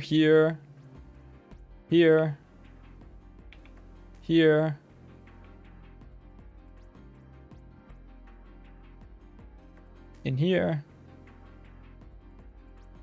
Here. Right, that's where all that is where this is. How gray this painting is, it's annoying me how gray this painting is, to be honest. I wasn't gonna say it, but then I was like, yeah, it's whatever. It's Zoe, she's strong. Because now I have to like readjust everything, you know, like I'm still need to like cram more saturation to every part of this.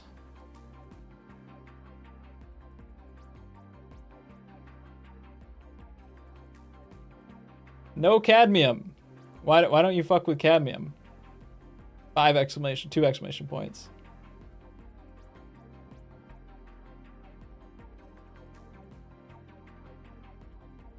I would also, I think we're getting a little bit too contrasty in, you're just disunified in all of this, all of the hair. The lights are quite a bit more unified in here.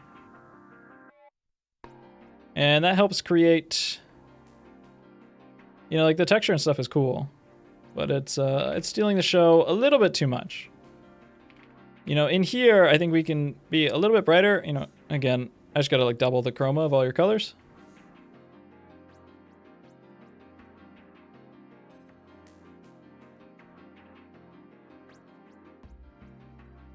In here. Push this out a little bit more. Probably a little bit too bright in here too. We got to make sure, you know, these, even the highlights in here are not anywhere near as bright as over here. That's a tough one to really see. I'm trying to keep some of your texture around the edges. I think texture around the edges is great. And then there's like another transitioning plane that we can put in here along the edge of the beard. The only thing she said is no cadmium, exclamation point. The reason why all of your colors are super gray is probably because you're not using any saturated colors. Are you using some Old Master palette? It has enough chroma. I mean, maybe. I honestly have no idea. But yeah, I think you could just like double your chroma. I'm not convinced it has enough chroma. I mean, this is like red. I think Venetian red is, I have no idea. I have no idea. I don't use these. This is like, this is atom territory. All right, so just grouping, simplifying a little bit better. And then once you have those groups, right, you can pull with your fan brush or whatever. Your darks into your lights into your darks. And then also, you know, you have more specific transitions, right? So like one of the most important parts of this painting, or just one of the most like saturated high chroma parts of this painting, is this like really dark red, maybe not quite so much, subsurface scattering right in here.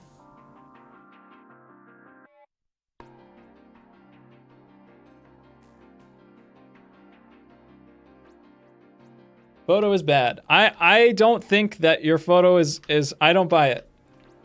I can think that the photo is bad, or I believe that the photo is bad, but I still think you're undershooting your chroma a lot.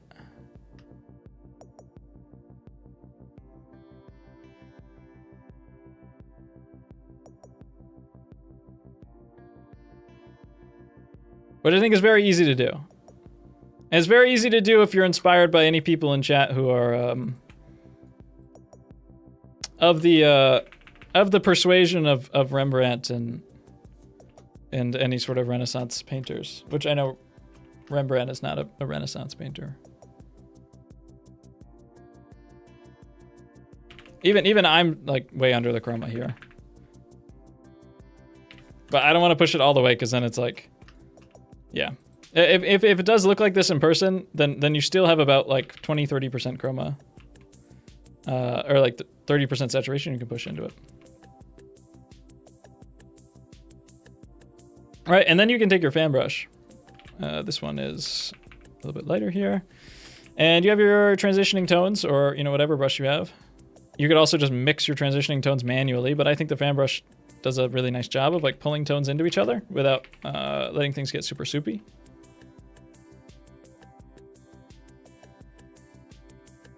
Okay. Yeah, I believe that it looks like this in person.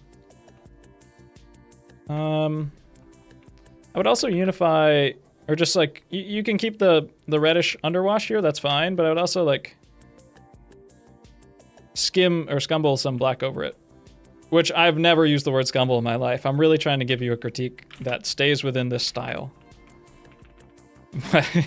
I've never used the word scumble in my life. It's not a painting word that I typically use. Yeah. This is glare, so like the values in here will be much darker IRL, but I gotta correct it on my screen.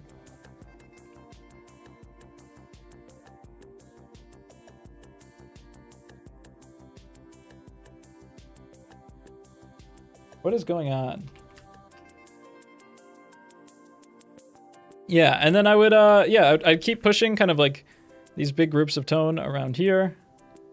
I don't think you have to do it all with like a ton of texture.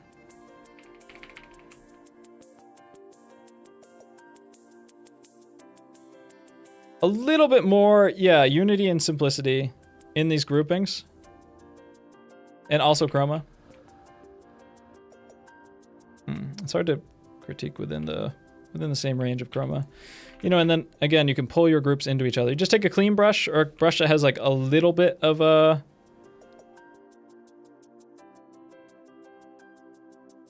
brush that has like a little bit of whichever base tone you're starting out on, but not a lot. Just kind of like wipe it off. And then like drag these parts into each other. You gotta be careful, you know, not to turn everything into mush. But just a little bit, especially like in this area, you can kind of just like pull it around the edge of the cheekbone in here. If this is like a little bit harder than it needs to be, and then pull it around into here. You get like a really nice type of blending and unity. Or unification rather. You know, and then again, like you have these really nice red highlights in here.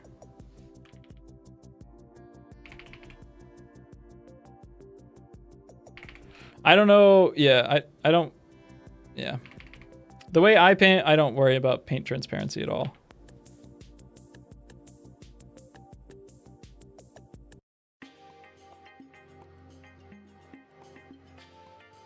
And let's pull this other side of the eye in a little bit more.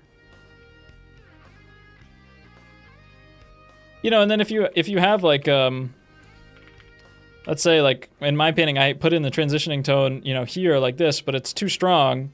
You know, that's where you can just grab a little bit of this white and kind of like pull it over and it will just unify it into the group. Yeah, just simplification, unification. That's what I tell everyone on every crit stream ever, and that's what I tell myself every time I paint. Good job. It looks good. What are you guys talking about in chat?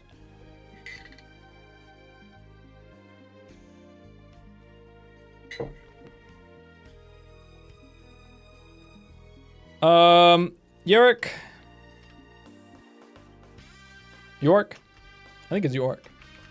Yark? One of those. I saw him in chat earlier. It looks good. Your colors are good. Your colors look, this looks a lot like mine.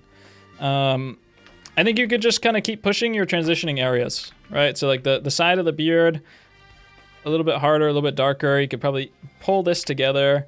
There's a little bit more like side of the face in here too. Right in here. Probably pull a shadow in this area a little bit more, right? If you're having trouble blending, you can kind of get, or like fan brushing into each other, you can make the paint thicker. And when paint's thicker, it actually flows and blends into each other better.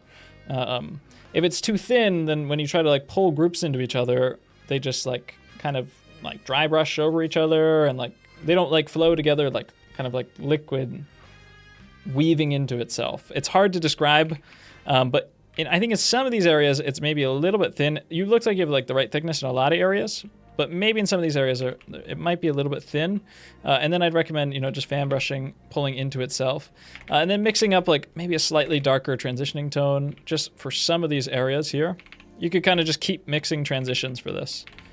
And maybe like, yeah, a little bit of like a harder edge in some of these areas. I think this kind of transition tone is like too bright.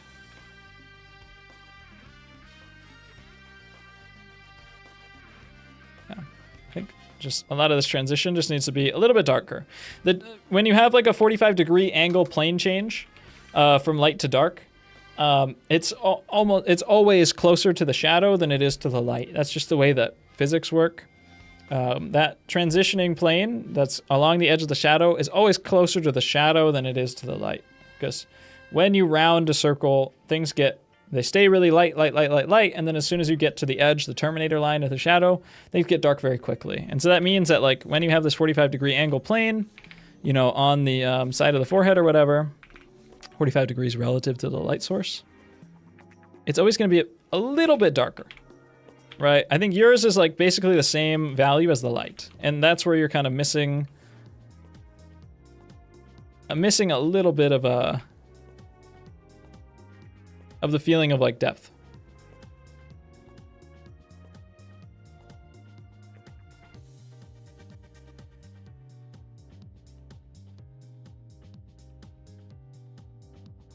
Yeah, all this in here is looking pretty nice, And then, you know, again, you can make that feeling of unity a little bit better. You could also, I would also recommend just packing a bunch of chroma. You know, there's a lot of like coolish cyan tones into the background back here. And so I'd pack a good amount more. You could just throw some like blues and, you know, greenish, yellow ochre, whatever into the background back here. And it just gives it a little bit more contrast. And I'm really, really red in my shadow. You know, possibly a bit too red. It's a little bit more on the brown side. And I think for you, you're just like, I'm right on the edge of being too red, and I think you cross over the edge of being too red.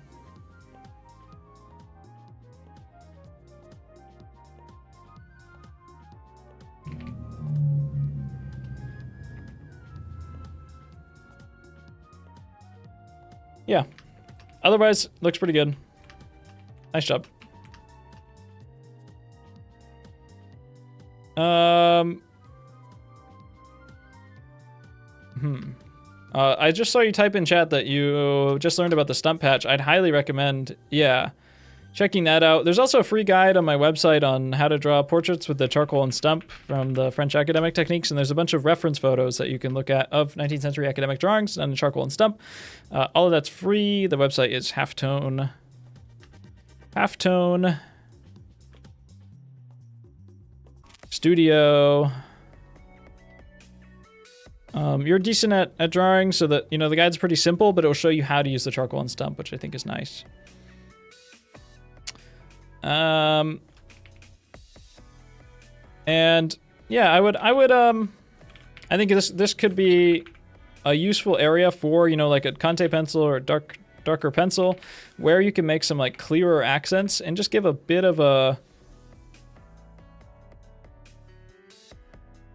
more like structure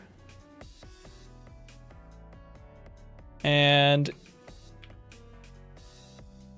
you know, clarity to some of these areas.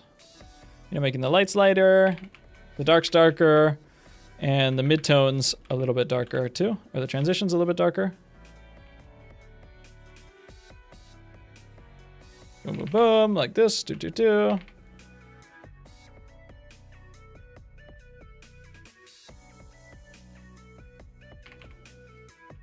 And this is where, you know, it'd be nice to have like a stump too, because it just helps helps you just move the stuff around. Just like the biggest stump, paper stump you can find. Help move this tone around like a little bit more. And then it makes room for these values to be able to be a little bit darker against the background. And that's how they like actually are in the photo. Like a little bit more, just kind of like big shapy grouping. And getting a little bit more closer to the values if possible. It's not bad though. Looks pretty good.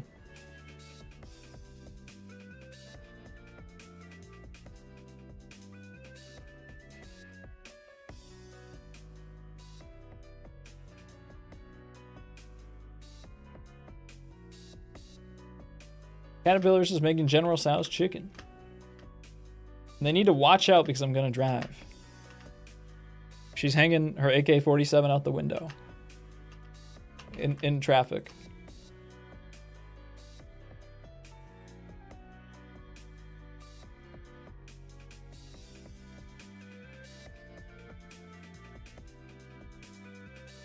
All these on the final row look pretty good. I like the colored pencil one. It's pretty accurate, pretty nice. I really don't even have that much crit. I think it's nice, and it's kind of a difficult medium to crit too, because it's like you're not going to hit a full value range. You know, if I could like nitpick, I might, you know, integrate some of this stuff a little bit more, but the way you handle the hair is nice. I really don't have that much crit for you, my friend. This is a pretty good drawing. Pretty good drawing. Yeah, it's well done. If it was in a different medium, if it was in charcoal, if it was in charcoal, Mark Wahlberg, then I might, you know, be a little bit more picky with you, but it's not my medium. We got Shap and Hevo here. Both are looking good. Shap decided to submit a very aesthetic photo. You have Zoe color syndrome, but your colors are a little bit more saturated, which I think is nice. You know, in general, you got to make sure you get the Diet Coke in the shot. Unfortunately, I think that people that drink Diet Coke are just boomers. Like, you have to be, I guess that goes with, you're kind of like the old master guy. I guess that goes with your aesthetic, but like Coke Zero is just like way better. It just tastes objectively better. I would, if it came between drinking Coke Zero or no Coke Zero, only Diet Coke or water, I'd probably just choose water. Like Coke Zero or Diet Coke is just not worth it. But if Coke Zero is in the mix, I'm drinking Coke Zero.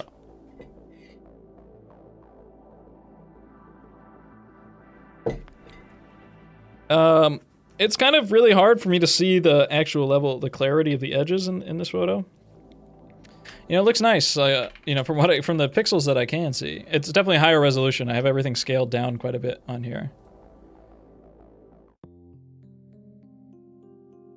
Wait, I'm getting it from the Discord. I think it's the first time Adam ever has submitted to a challenge before. It's really not that much better in the full res.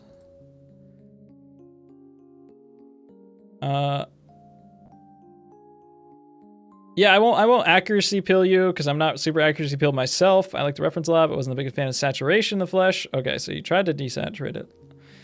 Yeah, I think the saturation works a bit better in your case, you know, than I critiqued Zoe for, because I think you kept kind of the relativity of the saturation a bit nicer.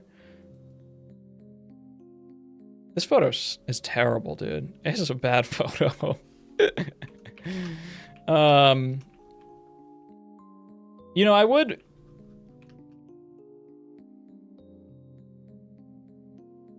Okay, cool. If you want my feedback, I would kind of, I would still push, you know, like you have this level of red here in the nose. You're also getting that level of saturation here as well. I would, maybe make it much darker. I would have like a more clear and intentional shadow shape in here, wrapping around this eye. Like this. I'm trying to keep both in the frame at the same time. And then this more, you know, intentional mid-tone. I like this. I like the cool tones and the warm tones next to each other. That looks good. You know, and then like carrying a little bit of this into here and a little bit of this into here and a little bit of this mid-tone into here. A bit more intentionally. You know, like this into here. I think it gets like a little bit overly complicated in this area. It's hard to tell from the 10 pixels total that I was given. But in general, I think this is a really fun area in here. And I think it's way less fun to do it without all the saturation, but I won't whine about it too much. Unifying this area in here. I like this kind of like darker shadow area though, because it does carry down into here a little bit and into here. It kind of runs down the face nicely. And this mid-tone kind of does bridge the gap enough to almost entirely remove it from this area, but not quite. And so you can have like a lot of fun pulling these lights into here. You can kind of set up your big base 3 tones. And then pulling the lights into the midtones and the midtones into the darks and you know, just fan brushing in this area in general. I don't know if you're into fan brushing, but I think it's like the greatest painting tool ever that everyone forgets about. And then I would probably value all of the, especially in here, I would push the value up on this quite a bit. I think it is much brighter in the reference, and it makes a nice glow to the hair.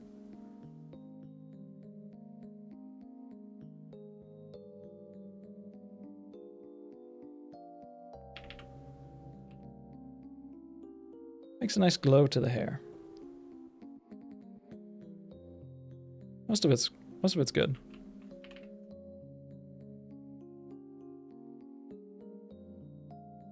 Yeah. This is a tough area too.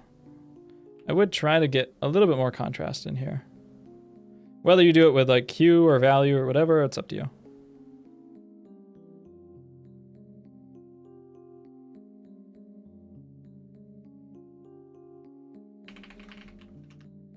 Yeah, especially in this cheekbone area. I drew over the painting, didn't I?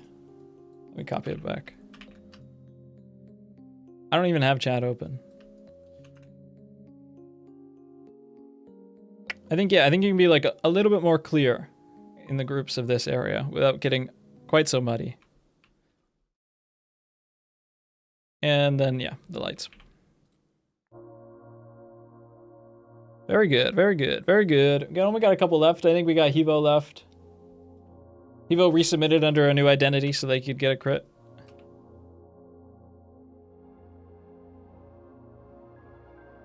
Coke Zero is wretched.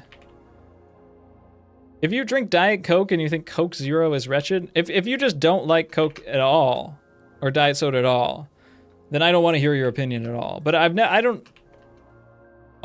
drinking Diet Coke and thinking that Coke Zero is wretched is strange.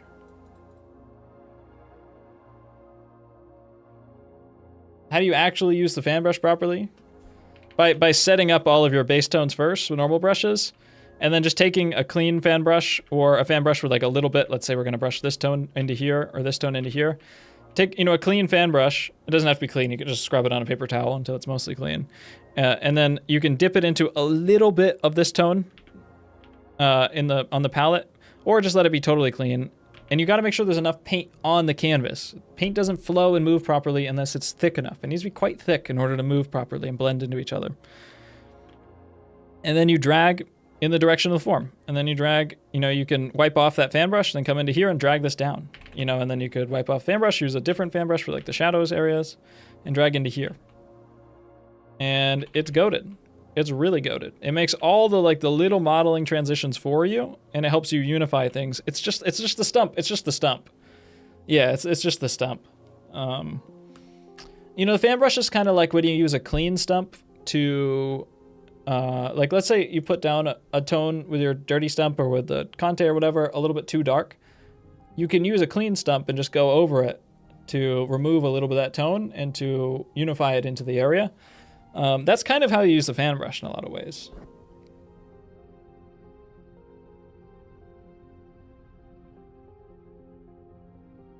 You're a pleasant, open-minded, fair, and attentive streamer. It's a really nice comment, which is why it sucks that I just can't help but say it's such a chat GPT. Who's got their Claude bot running in the chat? You're being a nice person. I'm sorry, I can't help it. But why you, someone commented on my video the other day and they commented, some guy who got banned from the Discord like 2 months ago. He commented on like a YouTube short and he was like, "You're a wretched, disgusting Discord moderator." It was like a cruel Discord moderator. It's just maybe it's all the adjectives. What's going on with adjectives lately? Yeah, this guy knows. Thank you for the nice comment, my friend. I'm sorry. It's very nice of you. You were probably born before AI. I hope everyone in chat was born before AI became popular. It was probably a PG-13 or a PG-16 chat. I'm a careless, cruel Discord moderator. Hevo, I'm just like scribbling on top of your photo. I was actually making the corrections I wanted to make without even thinking. But yeah, this is the corrections I wanted to make. I think that it's really nice. I think you're just like a little bit soft for no reason in a lot of areas. And, especially like in this area, like, it just don't gotta be that way. It don't gotta be that way.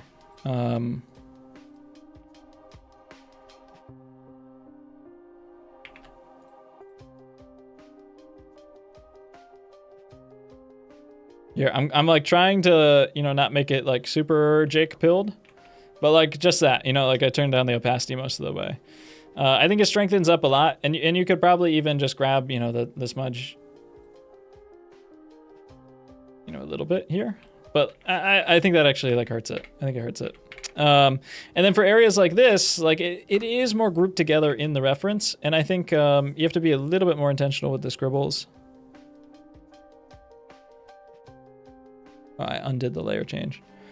So like the scribbles only should occur in areas where you want to draw attention, and I think there's like a little bit too much on all sides, and that the scribbles kind of optically group together to just create transitions in a lot of cases, and it's better to create the transitions. Like the texture in here I think looks pretty nice. I would group a little bit more in here.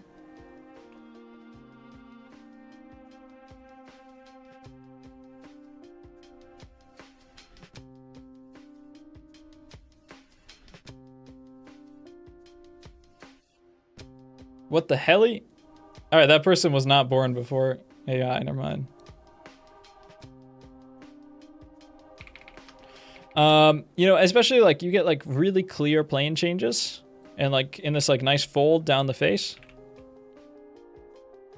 And I think it's really important to preserve that.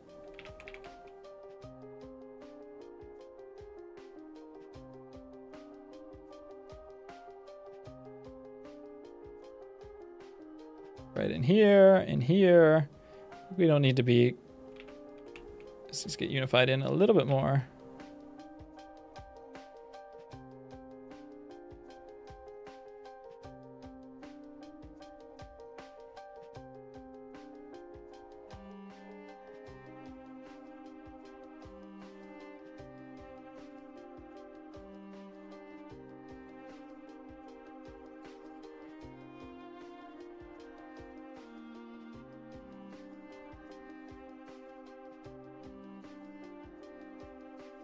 And in here as well.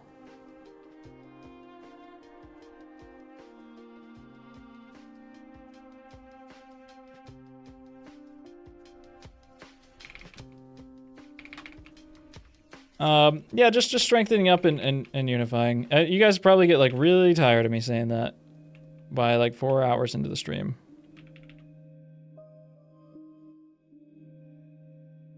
And then we can group these scribbles a little bit more. It's like, this is the hardest thing, and like none of you guys... I expected no one to know how to deal with these scribbles, and most people didn't. A little bit more, and then you can kind of just like dab the background into here. Oh, maybe a little bit too bright. Put the background into here, and then you can take like a couple of these scribbles out, or like, you know, this amount of like kind of surface chaos is pretty good.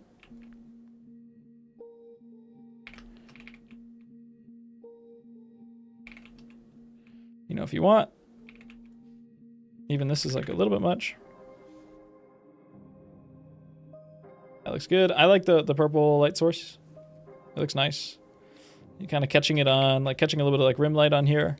Maybe you could push the chroma of that a little bit. Just on the edge.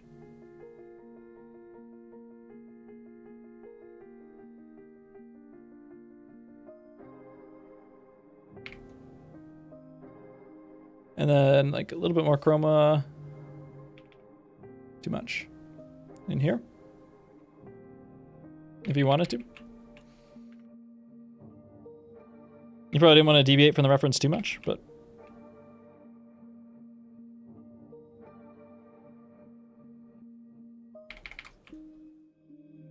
I think it looks nice. It's probably like a blending mode that Catter would know that I don't.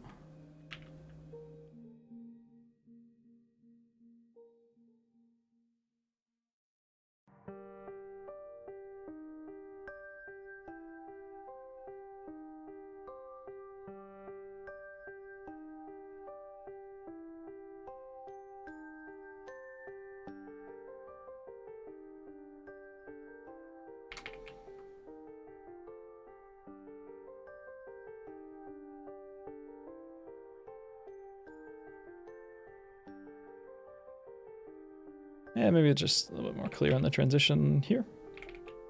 Yeah, everything looks pretty good though. Looks pretty good. I just want to like firm stuff up a little bit. You know, and you could even like pull my changes back like 50%, and maybe, you know, like that's the middle ground you want to take. But I think it does make a difference in how structured it feels. Probably do it a little bit more. Just maybe like a little bit too much in the eye.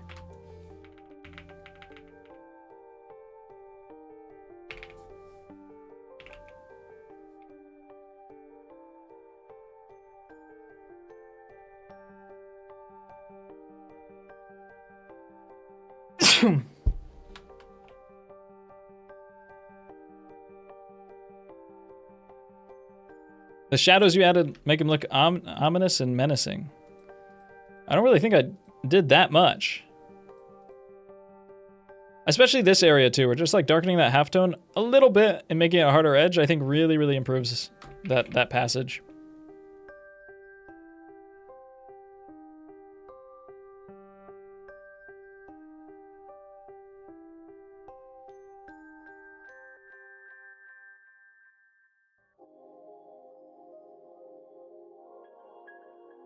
Yeah, very good. Good stuff.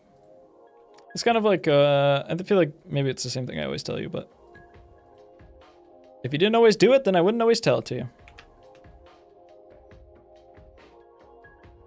And I think, yeah, even you don't have to airbrush this so hard too. Even the hard edges in here are even a little bit more subtle.